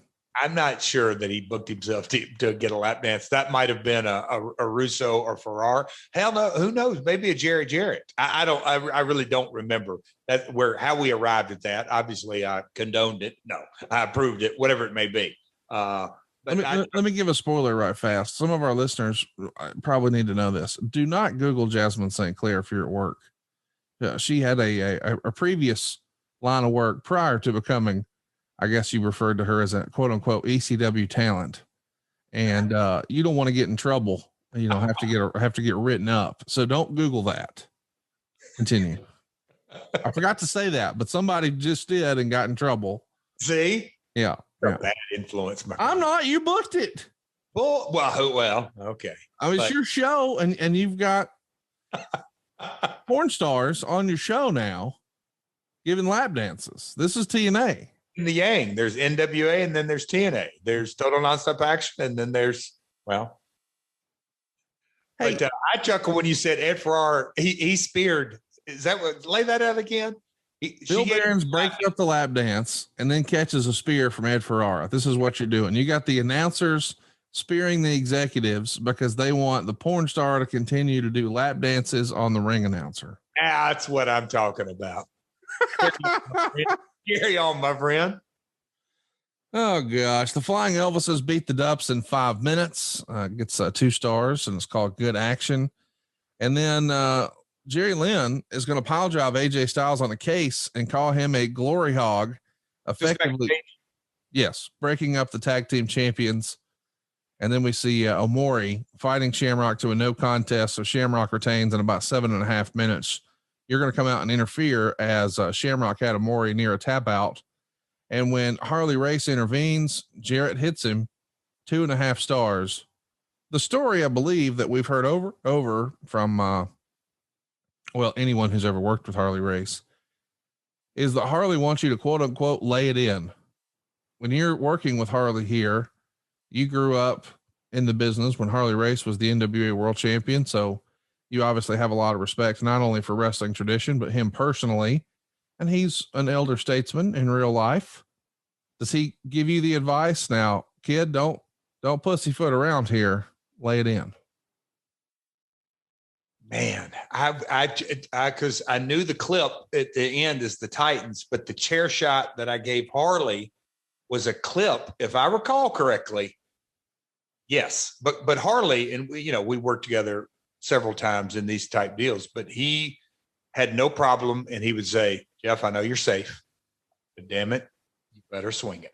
And I think this is I don't hate to call it a highlight clip, but we use this clip often in the following couple of years. I knocked I swung for the fences, and Harley would just laugh. But yeah, it was a unprotected chair shot that would certainly not be acceptable or appropriate today. But it was without question requested by the veteran, by the multi-time NWA World Heavyweight Champion, the King, Harley Race. I'm trying to figure out. He's 60. What? How old is he here? 61? Gotta be. Maybe 62. Oh, my goodness, man. Yeah, no kidding. Oh. No. So let's keep it going. Goldilocks is going to find Bill Behrens tied up shirtless backstage. And then we see Low Key pin Christopher Daniels to earn an X title shot in a 6-man elimination match with Elix Skipper, Jerry Lynn, Kid Romeo, and Tony Mamaluke. They got 21 minutes and 42 seconds and got 4 stars. So probably the match of the night at this point. We've talked a little bit about Low Key. We've talked a little bit about Christopher Daniels, of course, a ton about Jerry Lynn. We haven't spent much time talking about Elix Skipper or Tony Mamaluke. I felt like Elix Skipper is probably, I don't know, one of the great what ifs in wrestling. I always thought his performance was great in WCW. I think he had a ton of show stealing moments, and probably one of the most dangerous things I've ever seen in wrestling happened with him walking the 6-sided cage in TNA. Can you talk to us about Elix Skipper, Tony Mamaluke a little bit? Just unbelievable. And when they went 21 minutes and, look, and rightly so, TNA got bashed 6 ways from Sunday multiple times. And is it total nonstop action, or is it tits and ass, or is it NWA, whatever it may be. But when you hear just this episode, and there's multiple episodes, we gave them 21 minutes of wrestling time. And you give the Dups and the Elvises. Hey, look, I'm not a big timekeeper. I format things, but I think that tag match was 6 or 7 minutes, and I'm sure so the Hot Shots could have wrestled as Chase and Cassidy against Murdoch, whatever, just 4 guys, or you can put them in characters and let them still go have the same match. But anyway, 21 minutes to those guys, and obviously Chris Daniels. The QB of that, Low Key, awesome. But Elix Skipper and Mamaluke, it's a 6-way that the people probably never had an opportunity to sit down. It was something that I knew from day one, that the X division really defined us in that you will not see this on Monday Night Raw or SmackDown. It's the alternative. It's a different style. We're going to highlight it. Both those guys, Elix, like you said, he really came into his own in the next couple of years. But both those guys, all 6, really, really good X division. And I say X division because they knew how to work that style. Let me ask, if Amore had been able to quote unquote do business, would the NWA title match have gone on last? Would it have been longer than 7 minutes if you had a definitive finish? And I'm just trying to learn about your thought process and the way you structure a show. Yeah. Would you have started? Highly doubt that it would have gone on last, because I'm a big believer. The worst thing you can do to a main event is put something on before it that they can't follow. I see. And when people leave the arena, you want them, and that's why Lawler was so good. In Memphis, you better put him on last because you ain't following him. He knew that audience so good. On occasion, Lawler wouldn't go on last because he would know that we're either going to do a screw finish or DQ and something after it and something we need to talk about, or whatever it may be. But my philosophy is the main event earned their spot and they better deliver. But if you have some type of creative or just the mechanics that they're not going to be able to follow an earlier match, you want to put everybody in the best position to succeed, namely the brand and the company. But who's going to follow that 6-way? Nobody. So you come to your last segment. You're going to come out complaining. You start ripping on the Tennessee Titans who are seated in the front row. You call yourself a champion, unlike these losers who lost in the Super Bowl, and they jump the rail, and you're attempting to fight them off before the cycles run out and you start brawling with malice as the show goes off the air. A lot to unpack here. Before we jump into the aftermath, who had the quote unquote plug to the Tennessee Titans? Did you have that relationship already, or was it someone else? Yeah. So set it up, but yeah, Frank Wycheck, gosh. So you have to go into the WCW times when the Music City Miracle happened, and I wore the Titan shirt on TV, and then I wore the Titan shirt. Another time I went back to Buffalo. So, I'm a diehard Titan fan. They came to Nashville via Houston with a stop in Memphis, early 90s. So I had connections with the Titans, but me and Frank was a wrestling fan. And we had met each other at a Raw. I believe that's the first time we met, but we had remained friends, through it all. And again, we were just buddies, but hey man, we're doing these shows. They were in camp. And so Frank, come on down. Oh, we'd love to come on down. Later, Frank wrestled at a Slammiversary. So it's been me.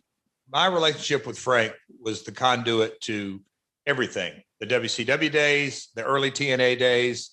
We'll get into, I called Frank for advice on the Pac-Man. That's a whole nother podcast. But Frank, me and Frank's relationship was the conduit to all of it. It's,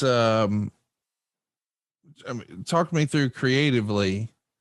Does he say, Jeff, can we do something? Do you want us to do something? Or do you say hypothetically and just sort of soft pitch it out there, and then he has to run it up the flagpole? Or what's that process look like? Well, the offensive line, and they were a unit, and coming off 2 years prior to this, I think was the Super Bowl year.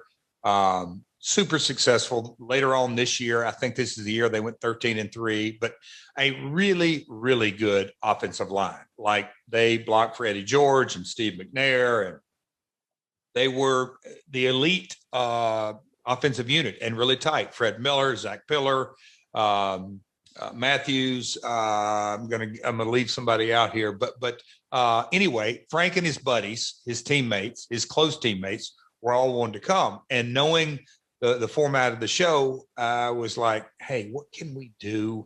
Look, I didn't have a Sports Center moment in my mind. Maybe in the back of my mind, I've always got that there, but what can we do to just sort of spice it up, knowing the character of Jeff Jarrett is going to continue to bitch about wanting his title shot.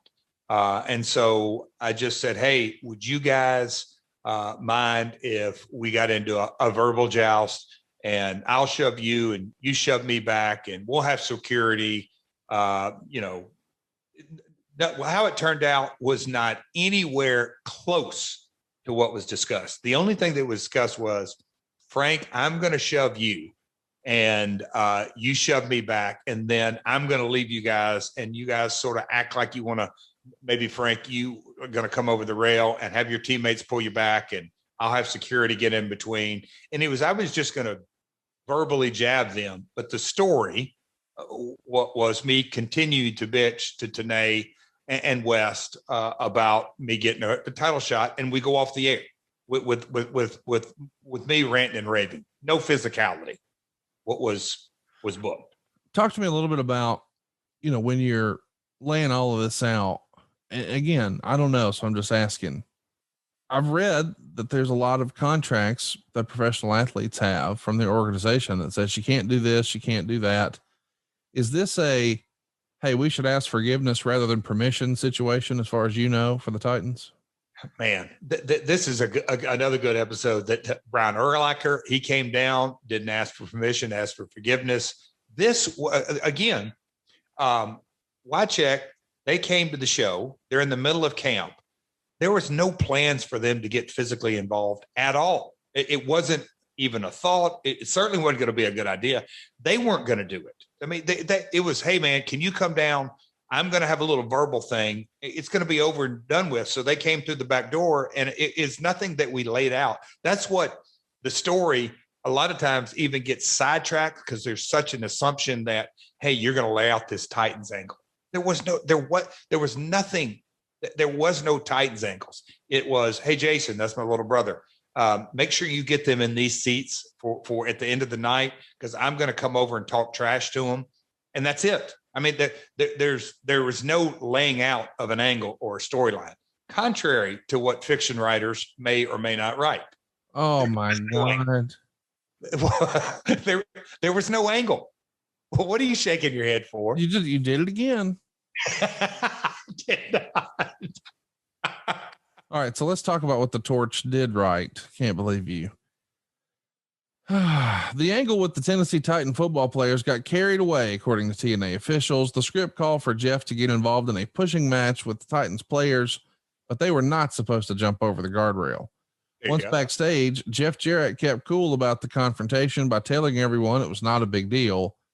Harley Race, who was also among those backstage, ran out to check on the situation. He told friends that it was the first time in 20 years he had to run to the ring for a shoot situation. The Titans coach, Jeff Fisher, went public against the players' involvement and said such activity would not be tolerated in the future. The Observer wrote this: Tennessee Titans offensive linemen Frank Miller and Zach Pillar hopped the rail, and there was a big skirmish, most of which was pre-planned. The segment was added by Russo, so the stories about it being a shoot aren't exactly true or untrue. Everyone in the company swears Pillar got out of control and it wasn't all scripted. The confrontation was planned. Jarrett and Pillar were supposed to shove each other, but supposedly nobody was supposed to hop the rail. A source within the football camp confirmed the story we'd heard from the wrestling side, that an angle was planned out and put together, I believe laid out by Jason Jarrett, involving shoving, but that's where it was supposed to end. The idea was for the shoving match, and the players wouldn't lose face, is that Malice would attack Jarrett and take him away while they were still there sitting. Pillar had been drinking, and most didn't feel he didn't want to be shown up, so he hopped the rail and totally overpowered Jeff like it was nothing, which isn't a position you theoretically want your top guy in unless it leads to a match or footage on SportsCenter, which, as it turned out, happened the next night. Since this group is desperate for a publicity breakthrough like that, it's very possible that this was all an inside work and that only a few people were in on, but now I'm doubting that. What is for sure is that if it was, and it was all agreed upon, virtually nobody was in on it in the company. Ron Harris, who works backstage, was about to hit the ring to save Jeff, for example. Malice, who also wasn't clued in, wasn't supposed to touch the football players and only go after Jarrett, but instead he went after the players and broke it up real fast. Russo used to pull this stuff in WCW, and it was his first night in. Pillar and the rest of the players after the angle went backstage after the show and was joking around with Jarrett. Several people saw through similar fake shoots in WCW and bought this one. It kind of felt Pillar was just drinking and got carried away, kind of ribbing on Jarrett on live TV, and that's what caused the incident. Miller claimed the whole thing was set up and that they were supposed to throw blows and make the segment look as real as possible. All-pro tight end Frank Wycheck, the tackle Jason Matthews, watched along with a third guy who jumped in. That was lineman Barry Hall, who also threw fake punches. All are big wrestling fans, and Wycheck once drove a local sports talk guy crazy when he talked about going to WrestleMania. Titans GM Floyd Reese was upset about them being involved because of the injury risk, and all the players recognize they're not allowed to follow up on the angle.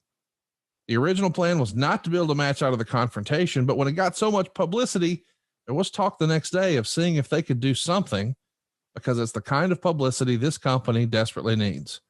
Miller claimed he felt honored that people were calling it a shoot, but it wasn't, that it was staged, and he wanted to make sure nobody would be hurt. However, one of the players involved privately said nobody was supposed to jump the rail, but Pillar and Miller did. So lots to unpack here. What was planned? What wasn't planned? Talk us through it. Oh man, Conrad, you know, as a fan, when you try to mansplaining, Yep. you try to explain why we love professional wrestling. This is it.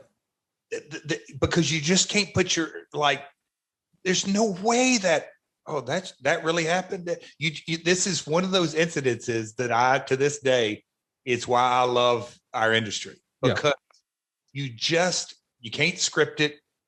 You can't deliver it. We're still talking about it. The things that came out of it, everybody's positioning. I love Fred Miller saying, "Oh, it was supposed to happen."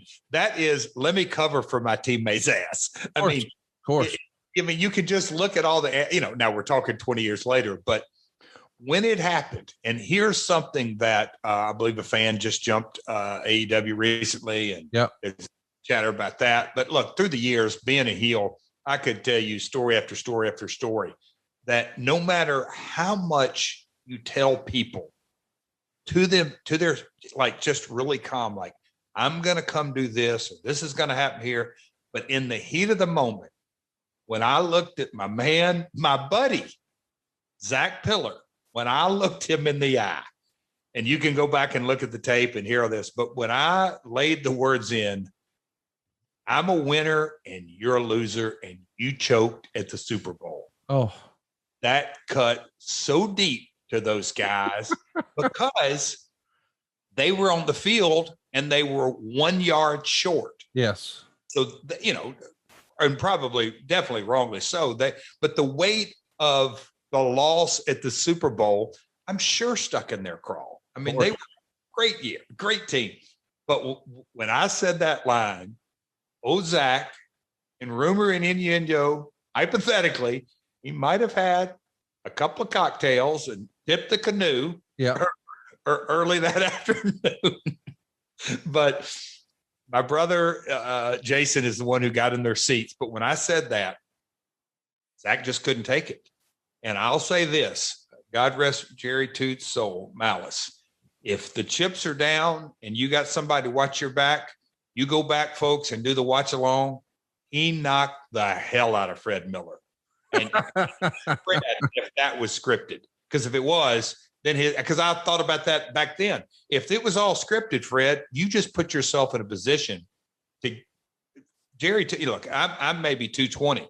Toot was 280 and blindsided him like a chop block, like he ain't never been hit before. So the whole thing just got completely out of hand because Zach, and you can watch the tape back, it's like, oh man, he's really, oh no, Zach, don't do this. Don't do this. Oh, he's over the rail.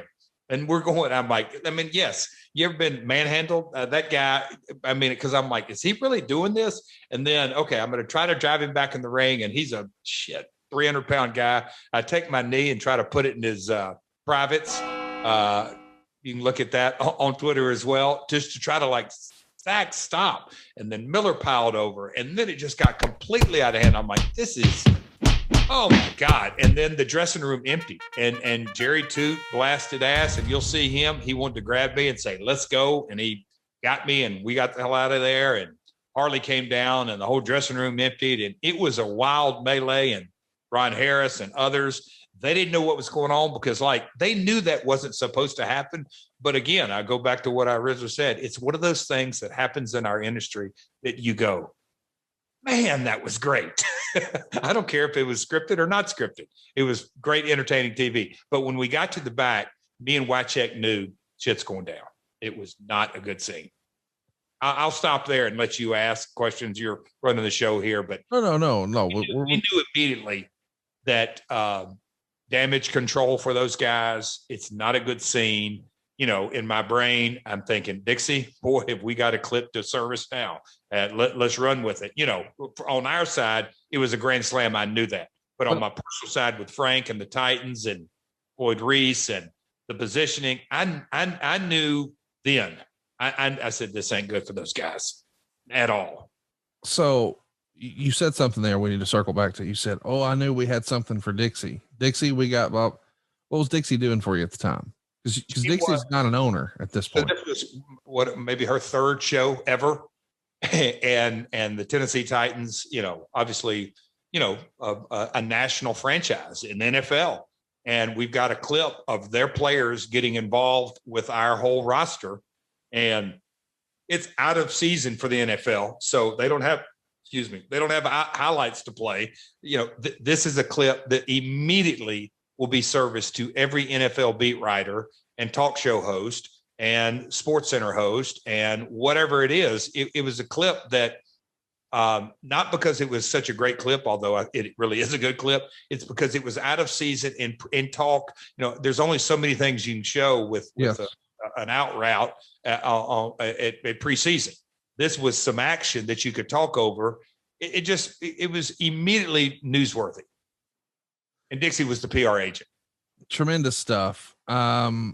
You started to say, we got backstage and Frank Wycheck, tell us what the mood is afterwards backstage. And Frank could not quit apologizing enough. Like he just oh my God, Jeff, I'm so sorry. I mean, look, Zach tossed me around like a dish rack. I mean, I'm not ashamed to say that at all. He's in shape, in camp, offensive lineman who, I was at the end of my workday, and let's just say Zach was just getting his party started, or his party was in midstream, and he was amped up, and he tossed me around, and it got wild. And Frank, smart guy, he knew that the whole dressing room emptied, and that wasn't supposed to happen. He knew that, and Frank probably took it a little bit too far in his mind, that they disrupted the entire show when we went off there. Frank wasn't seasoned or skilled enough to know, shit, we just gave them a hell of a segment.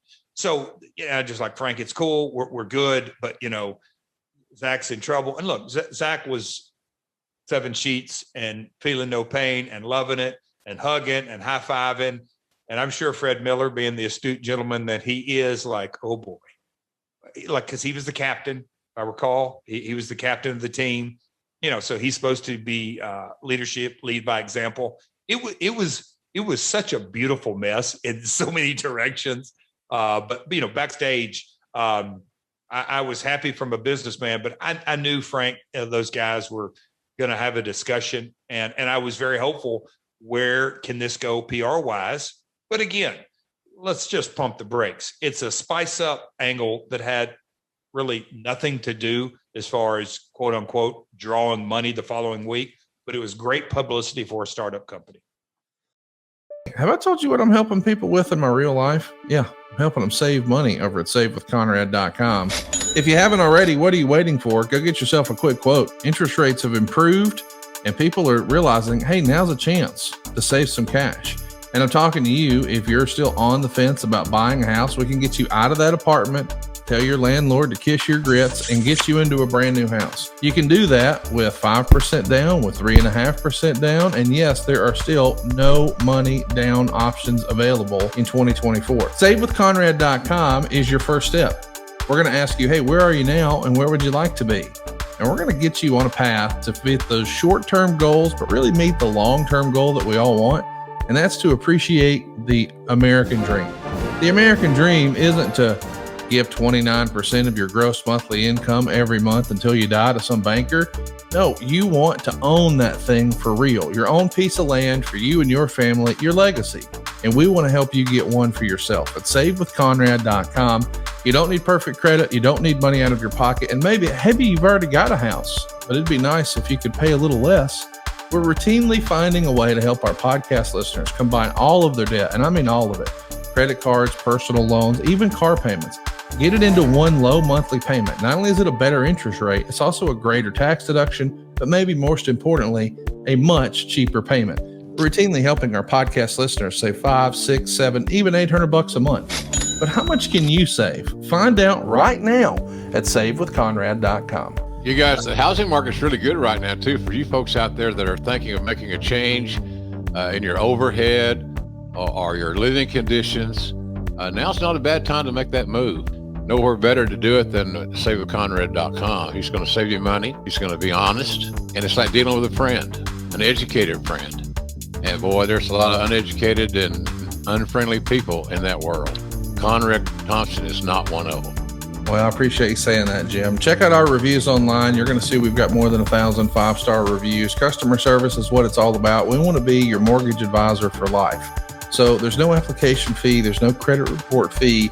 We just want to talk, man. Hey, tell us where you are and tell us where you want to be, and we'll try to help you get a plan to get there. We want to be your advocate, your humble advocate at savewithconrad.com. Attaboy, Connie. Look at those cheeks, ladies. Look at those cheeks, ladies and gentlemen. My God. How could you say no to that, right? NMLS number 2129, Equal Housing Lender. SaveWithConrad.com.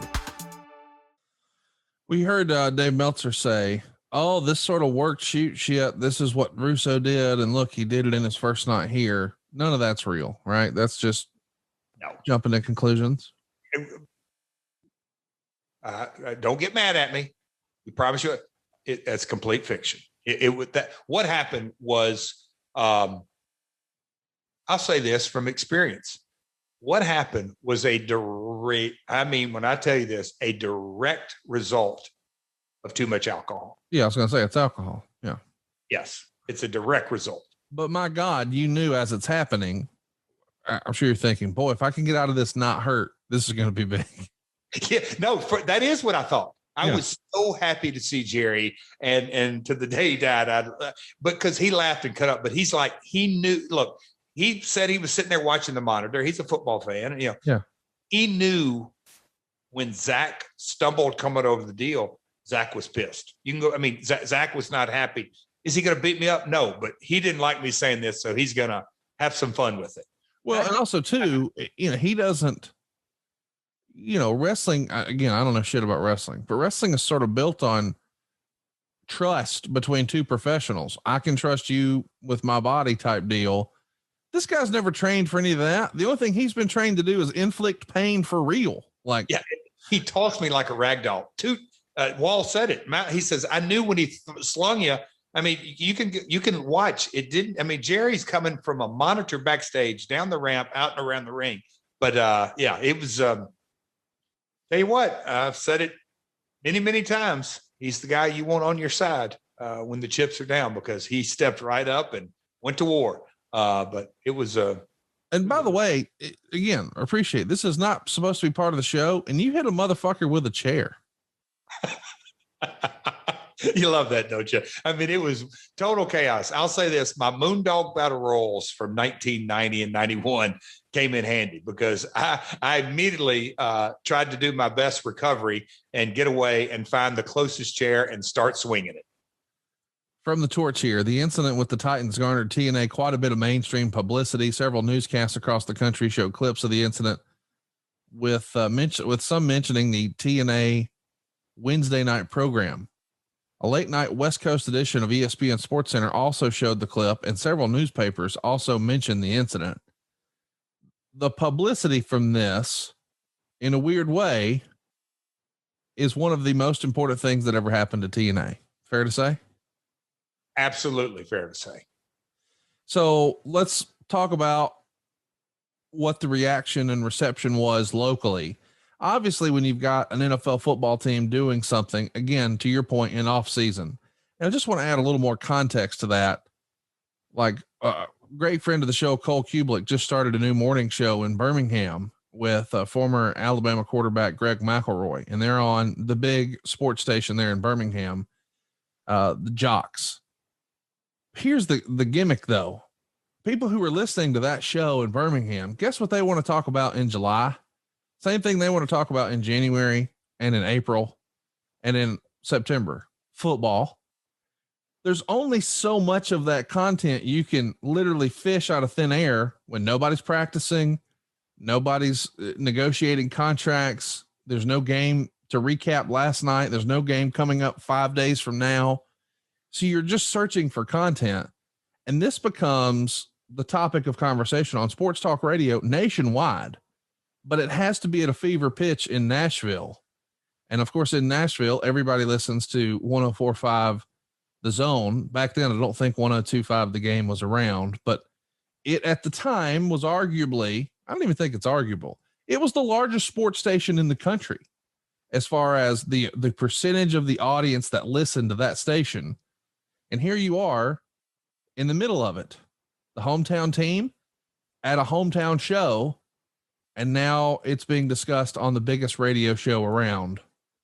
It's a big doggone deal locally, right? Huge. And you have to live in Nashville to sort of understand the sports placement in the community, because prior to the Titans and the Predators, we were a college town. Vanderbilt, there's a local, Lipscomb and Belmont, some schools some folks have never heard of, but it was lots of college basketball, lots of college football, just college sports all around. Early 90s, the Titans come on board, huge. Then the Preds, and that was a game changer. 2 sports franchises in a town that never had it. The college scene was still hot. And so, we're also Music City, so lots of music everywhere. But the sports talk station created that niche.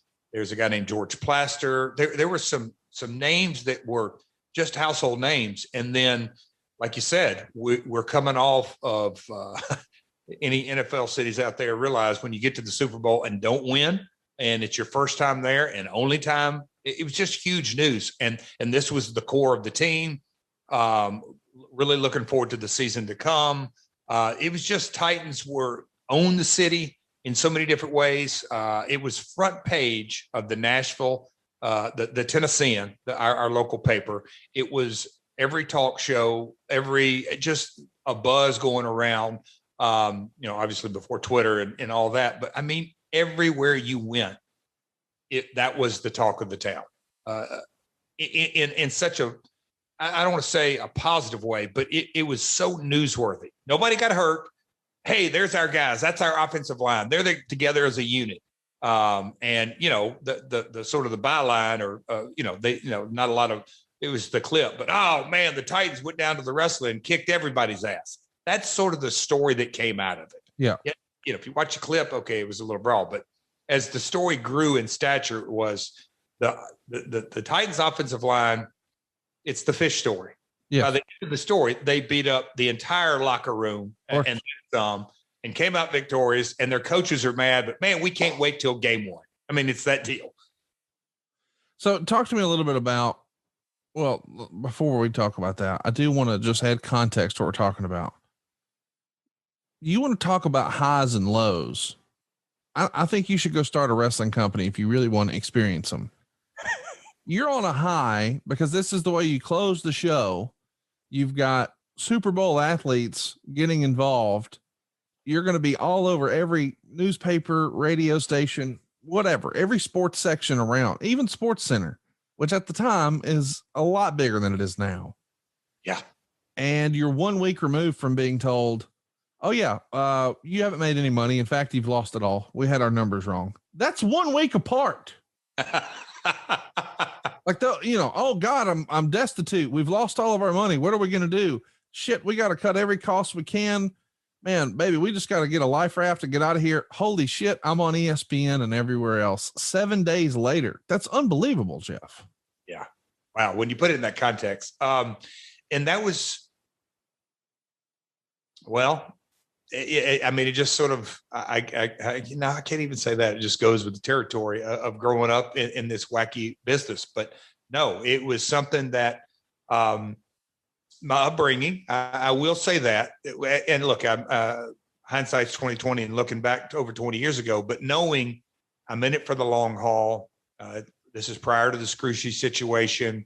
Let's talk about that. I know we're going to circle back at some point. Scrushy's still involved. Are you having conversations with him about the Titans? Does he send you a text? Do you give him a call? I don't know, say the next day, but we certainly sent him the clip and, hey, this is what your investment it did, that type, here's the buzz out of it, but not making it because, I didn't know what was to come out of this angle. I really thought, okay, we did it, the following day and we're going to milk it. But by the time the next show came around, we're not getting the Titans in a match. We had moved on. I didn't know how it was going to play into the future of TNA, which we'll get to when you want to. But at that point, it was, okay, great angle, great spice up. It wasn't even formatted. But the story of Jeff bitching about not getting a title shot, that was another layer of the onion that we can add to it. But let's move on and let's get into, we're moving to the fairgrounds. We got to build out that studio. And Keith Mitchell, you got to make sure, I'm in those conversations on how we're going to shoot the studio versus a municipal auditorium. And, there were so many other things going on and talent coming in. And, obviously our budgets, we were trying to figure that out. It's going to go weekly. I mean, there were so many different things on the horizon. I didn't really, not that I should have, soak in the moment, but by probably 48 hours, by the following Monday or Tuesday, the Titan story was over and gone. So the high was over by the weekend. Let's fast forward a little bit. We know that eventually the Richard Scrushy thing is going to become a thing. And I just want to add context to what we're talking about there. Health South has been writing checks, and you essentially have a line of credit and you can get a quote unquote draw against it. And we've broken all that down in our prior episodes. So if any of that's confusing, go check the archives. But eventually the money train from Birmingham comes to a stop. And in a weird way, the Tennessee Titans help save TNA. Explain. Yeah. Like I just said, had I known the importance, I would have really hugged Frank Wycheck and Zach Pillar and Fred Miller. But we did a show, and we'll get the dates, but it was going into, so that would have been, Conrad, the 17th to the 24th of August.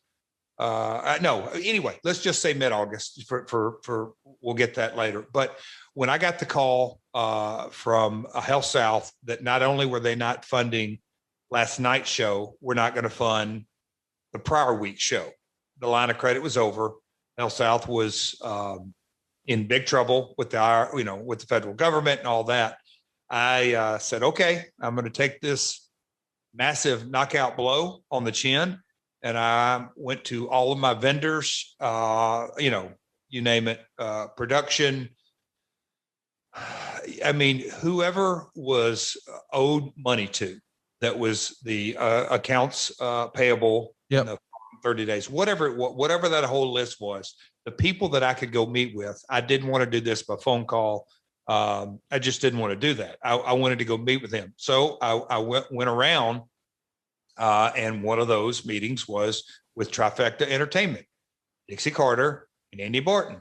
And so I called them and said, hey, I need to meet with you, urgent, and to give you some information. So I went in and had the conversation and told Dixie and Andy, not only are we in financial trouble from last night's show or 2 days ago show, whatever it may be, but the following week. So give me 30 days and I'm going to get us some new funding.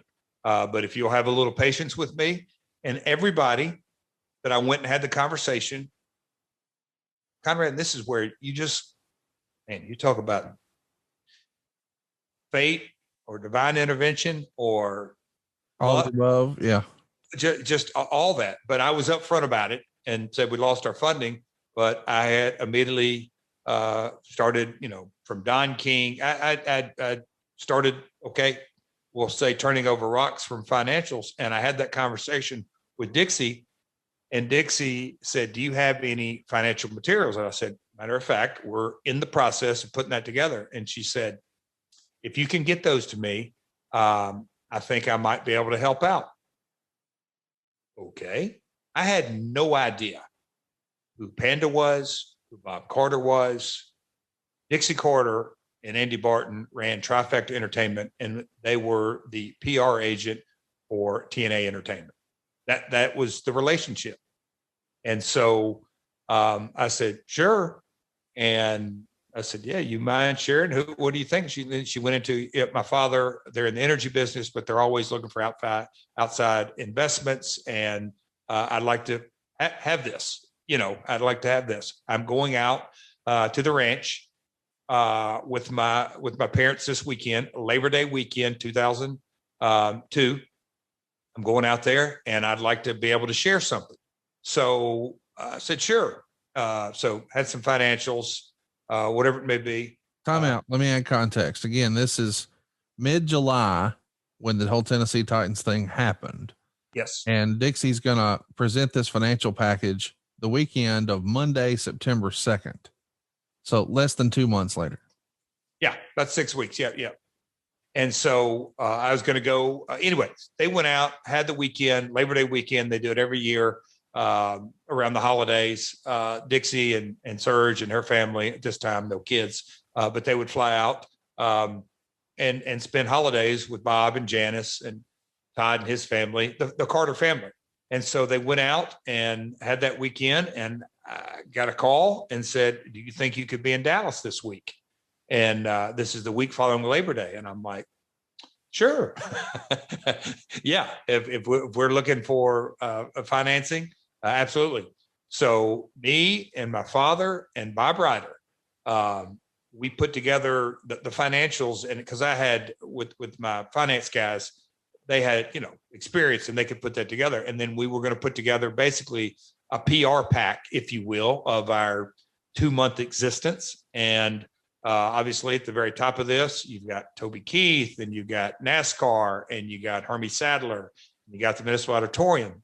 Oh, and you've got this thing, an actual newspaper clipping, because we had Toby material. We had all the different things outside the box of wrestling that we had put together. And when you think about, in 8 weeks, we did check some boxes. Toby Keith, Hermie Sadler, Sterling Marlin. Yeah, big stuff. Athletes. Anyway, so put all that together. And I remember me and Bob taking the rental car to a Kinko's out in Grapevine, Texas, by DFW Airport, to sort of put all this together, images and all this kind of stuff. So flew out there and got all the materials ready. Went in Dallas and met with Bob and his team. And obviously Dixie was there, and, started the meeting and had the conversation and the nuts and bolts and the financing. And this happened on episode 1, and we're professional wrestling. Again, Bob Carter didn't have any real Concept. reference. Yeah. It was WWE, it was comparables. What's WWE? Okay, here's a publicly traded company. Wow, look at these revenues. Look at this. It was 2002 WWE financials. They'd been public, whatever it may be, 2 years. So a couple of years. And that's the circles, Panda Energy International, massive energy company, really, really big in their space. But, they weren't in the entertainment world. So we gave them the pitch. And as a part of that pitch was the physical copy of the Tennessean article of the Titans kicking ass.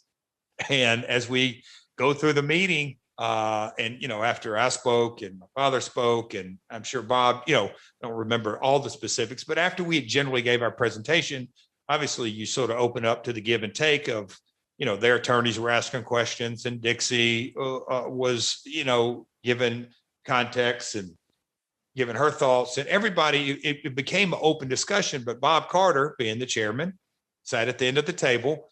He just sort of sat back in his chair, and I noticed him reading this article and flipping through it. And then he would take a break from it and sort of listen in. And then when he'd say something, tell me a little bit more about this Titans deal. Tell me a little bit more about this Titans deal. So I'd go into it, and I don't want to rehash it, but Conrad, it's a lot of what we just talked about. Yeah. Well, Bob, it really wasn't scripted. Oh, come on, Jeff. I mean, it was walking him through sort of the David Copperfield, if you will. How did we make this magic potion? Well, Bob, we really didn't. This just happened. And then he'd go back to reading the article, and then there was pictures and the thought process. And look, he's from Dallas, so he's well aware that the Houstons and the Houston ownership moved to Memphis and the city of Houston. And look, Bob's a Texan, so he's a Cowboy and the Houston Texans, and he understood all the business and the mechanics, and certainly well aware of the NFL. But how it all sort of went down in those conversations, and we would continue talking about, I don't know, Toby Keith, or because he's an Oklahoma guy and Okies and Texans don't like each other. But no, having the wrestling conversation and just the business. But Bob kept referencing this Titans article, and he was very enamored by it. And toward the end of the meeting, he got up, took the newspaper, put it under his arm, and he got up and left. Okay. With the newspaper.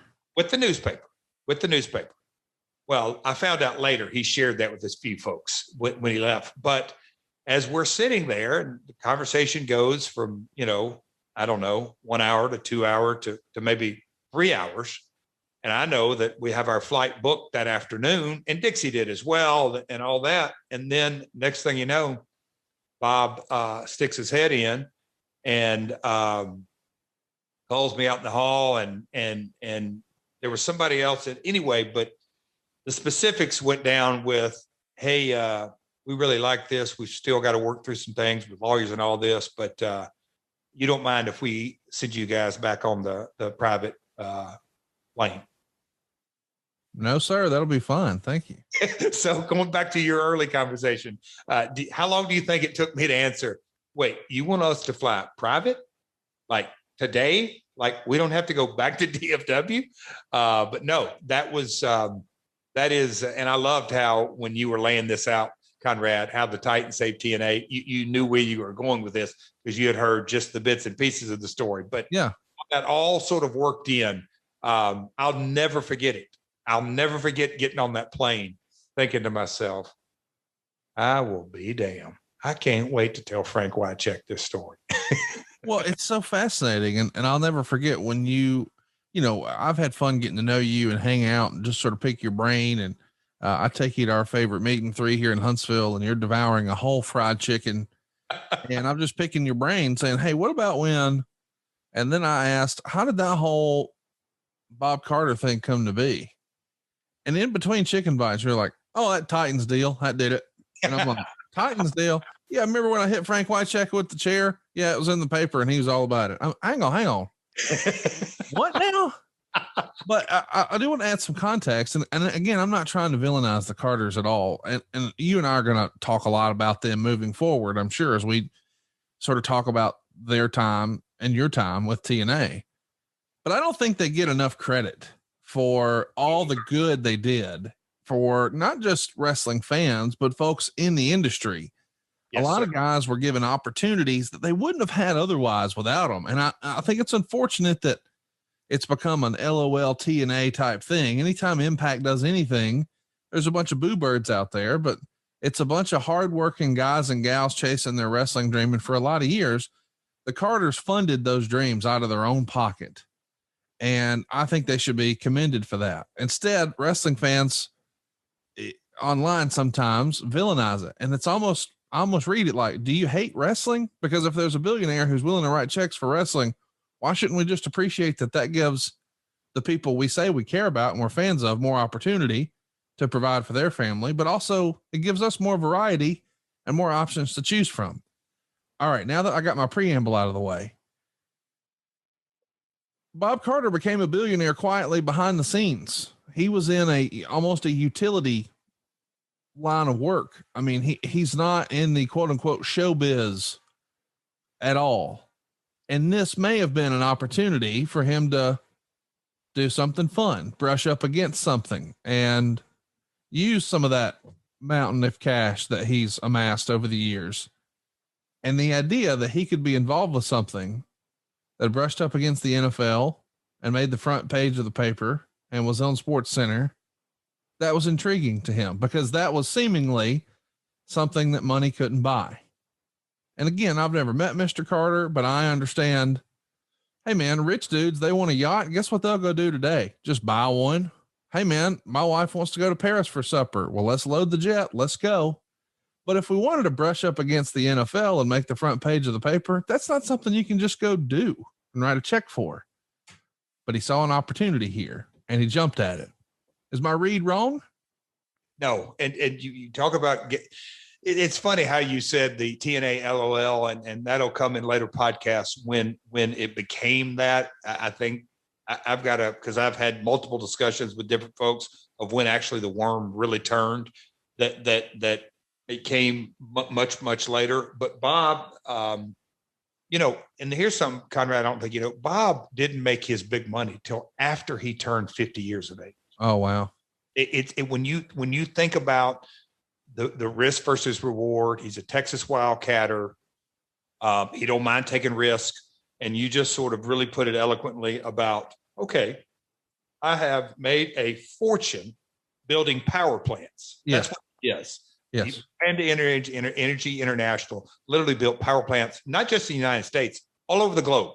Yeah. Germany, China. I mean, just that's what he did, where land was plenty and you had to have wind and rain. I mean, rivers and water and all this kind of stuff.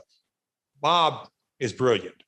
And he saw that opportunity, and the comparable, as we say in real estate, as you say in real estate, of the WWE, there was the only one. That's the only publicly traded company that, Jeff, is there space? Like, certainly. I mean, look at AEW right now. I mean, there's space in the marketplace. Yeah. Bob looked at that and, okay, we're going to be smart about this. But I mean, people used to say, oh man, Bob Carter is fun. You know how many times, not just him, many billionaires get into business and write off risk that they take. That's how they became, in a lot of ways, super wealthy. They're not afraid to take a risk.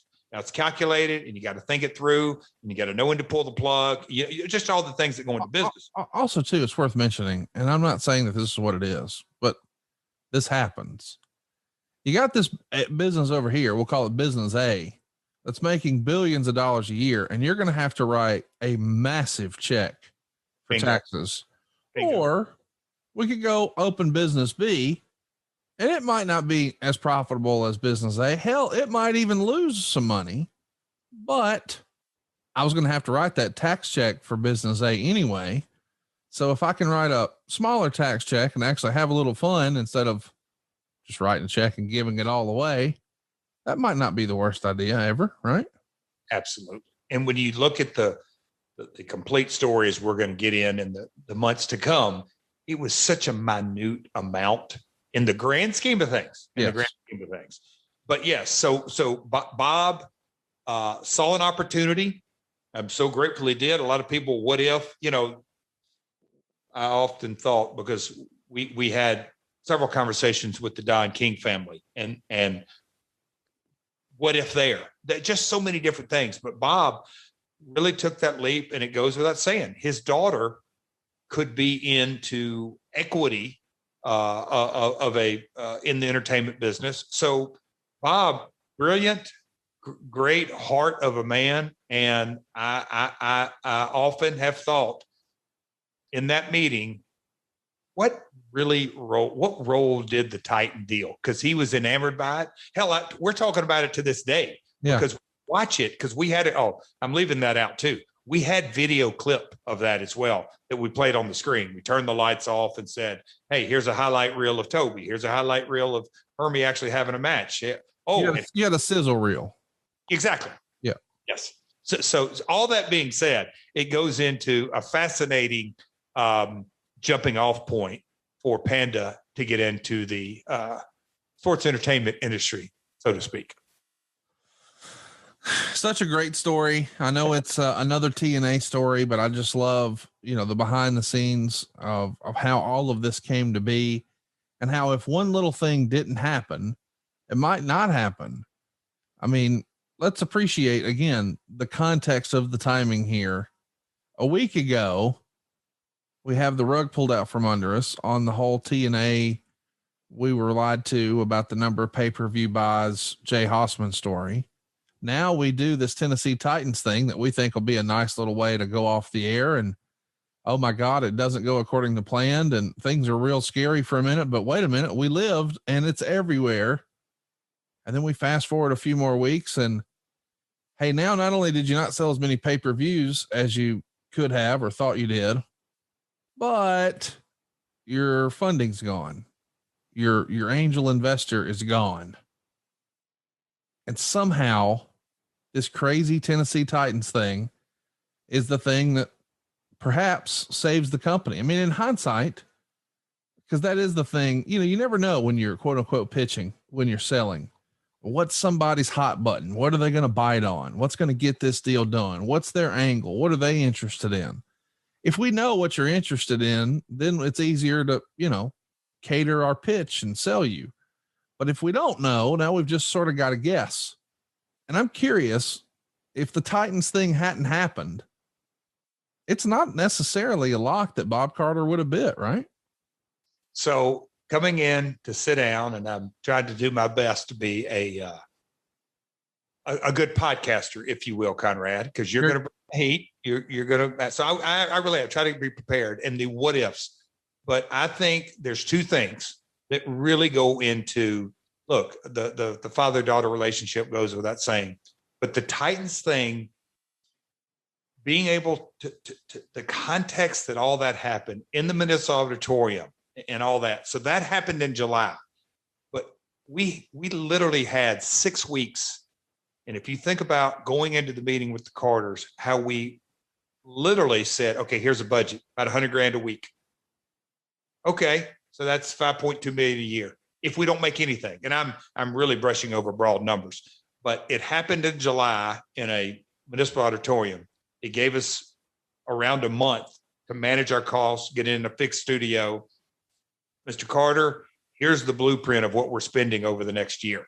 And so walking in with all the sizzle of Titans and Toby and all that, but wow, the NFL really checked the box with Bob, but also the managed cost, the fixed cost. Here we want to get into this space and look, here's the comparable of WWE.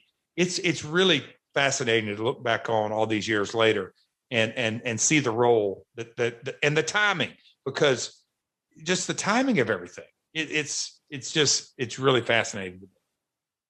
I am curious. I'll let you go the whole episode without busting your balls about it, but I am curious. Here we go. Do you feel a little guilty all these years later showing WWE as a comparable? Oh gosh, no. No. Okay. Absolutely not. Let me ask you, do you think Tony Khan went to Shad and didn't show WWE as a comparable? I don't think Tony Khan pitched WWE as a comparable now. Okay. Interesting. I don't know that. Yeah. It's a point of reference to a non-wrestling person. How else do you lay out a financial? No, I get that. But the idea that you feel like, because when we're saying comparable in the mortgage and real estate and appraisal business, we shorten it to comp. If you're going to use WWE as a comp, you're almost insinuating, now this is what's possible. Oh, no. Okay. Let me clarify that, because even in deep discussions as the days and months went along, is that we used in a lot of references a 10-1. WWE. I see. So they would be 10x. So if we're going to hope to do 10% of what they're doing. Yes. I never went outside the box and say we're going to be number one ever in my history. I never said, and I always sort of classified it or cached it with Vince has you can say what it is. A 40-year head start is when his father's promotion, or WrestleMania 1 was his head start, whatever it is, just ingrained in the cable television industry, the pay-per-view industry, whatever it may be, a gigantic head start. And not just head start. It's that they're first in the space in so many ways. But the comparable being, and I use this a lot of times, the different revenue streams, we can have the same amount of revenue streams, just subtract 4 or 5 zeros. That's what I told Bob, and Bob asked about. Never we were going to be equal. I got you. So this is how you make money in wrestling, but we're going to make a fraction of what they do. That makes sense to me. Yes, for sure. Well, listen, this has been fun. I don't know why, but I think I enjoyed this better than some of our more recent episodes, because I'm just fascinated with the whole what if piece of the entire industry. And this is a big what if. Next week, though, we're doing something a little different. We're going to talk about the WWF. We've talked about a lot of TNA so far, but I know a lot of our listeners have enjoyed it, but just as many, I think, are ready for us to talk about something else. Well, that's happening next week. We're going to talk about In Your House 2 and how you made the decision to walk out on Vince McMahon. Yeah, it happened more than once, boys and girls. I'm not talking about the China deal. I'm talking about fresh off of the Intercontinental Championship run. What do you think we might talk about? Give us a tease. Give us a taste, Jeff, when we talk about you walking out on Vince next week. And I'll just skip back just a little bit. You were talking about the TNA, and then last week we talked about WCW, and next week WWF at 95. I like the rhythm. Yep. I call it the rhythm. Yeah, because the startup of a wrestling company isn't really a Tennessee Titans episode either. Right. It's the same thing as TNA. So no, I like the rhythm. Next week, I think going into the timing of the walkout, the respect I have to this day for Shawn Michaels and Scott Hall and Kevin Nash, and that's who I was traveling with day in, day out. Scott, Kevin, me, Road Dogg. That was, we were traveling together, and the respect I had for, I'll say the Intercontinental title. The respect I had for Vince McMahon, me coming into my own of a character I knew, anybody knew. Me and Brian got red hot from January, and now we're going to split it up in July. Wow. The mindset of we're going to yank the rug out from under me and Brian in 6 months. And it took us, collectively a year to build Double J, and we were just getting going. I just felt it was so premature. My lack of communication, I'll say that. Just God almighty, a ball buster. But learn, live and learn. And then you just sort of that night, I'll tell you what, Rene Goulet chasing Road Dogg around, wanting him to take a test, and it wasn't a math test. And I mean, that go with it. But yeah, it's a story. And I've certainly never gone into detail like I'll go next week, just because I didn't think it was the platform but now that you've given me the opportunity, and look, we're going to have an hour or 2 hours, or for God's sakes, if I go on too many sidebars, 3 hours. No, we won't do that. We love your sidebars. I mean, I know the internet. You chastise me. Well, occasionally it gets a little out there. Because, now here's the thing. I like what I speak Jeff, but I think a lot of our listeners they're learning how to speak Jeff. So sometimes I'll say, hey, hang on now, circle back. Like when we talked about the booker and the writer today. But listen, this was fun. I enjoyed today's episode a lot. I think it's such a fascinating story of perseverance and of opportunity. And I don't know, it's been fun talking about TNA, but I am excited to talk about another moment in time next week. Because listen, I think a lot of this, we're having fun here. And certainly, I mean, I think our podcasts are probably like infotainment. We're going to give you some information, but we're also going to try to entertain you. Sure. And I think next week, I mean, you're honest enough with yourself to look back and say, boy, I didn't communicate well. I mean, even when you and I first started talking, you were like, listen, I've learned to over communicate, blah, blah, blah. I just think you looking back and saying, wish I had that to do over again in certain instances, that's going to make for a compelling show. So I'm excited about next week. And one other thing, the live performance of singing the song, the lip singing the song, or however you want to say it, that in a lot of ways, I here's this kid from Nashville, and I'm getting to perform this song in front of a pay-per-view audience, but in my hometown with a real live band. I was so amped just to do that, let alone go out and tear the house down with Sean. I mean, it was really a big night in my career, and I was a kid. And we're going to break it down next week. And yes, I will be busting his balls. Don't miss it. We'll be back next week right here on My World. Peace. Hey, it's Conrad Thompson here to tell you a little more about what adfreeshows.com is all about. Get early ad-free access to more than a dozen of your favorite wrestling podcasts every single week, starting at just $9. That's less than 20 cents an episode each month. And yes, you can listen to them all directly through Apple Podcasts or your regular podcast apps. How easy is that? Ad-free shows also has thousands of hours worth of bonus content and docuseries like Title Chase, Eric Fires Back, Conversations with Conrad, and The Insiders. Plus new series like The Book with David Crockett, Monday Mailbags with Mike Chioda and Nick Patrick, and a whole lot more. And you want to talk about early? You can't get any earlier than listening to the shows live. You can be a part of the live studio audience as we record the podcast. Plus, ride shotgun alongside your favorite childhood heroes for live watch-alongs, Q&As, and other interactive experiences every single month. Come on now, see for yourself what thousands of other wrestling fans from around the world have discovered, that adfreeshows.com is the best value in wrestling. Check it out today, and hey, when you do, the first week is completely free. adfreeshows.com.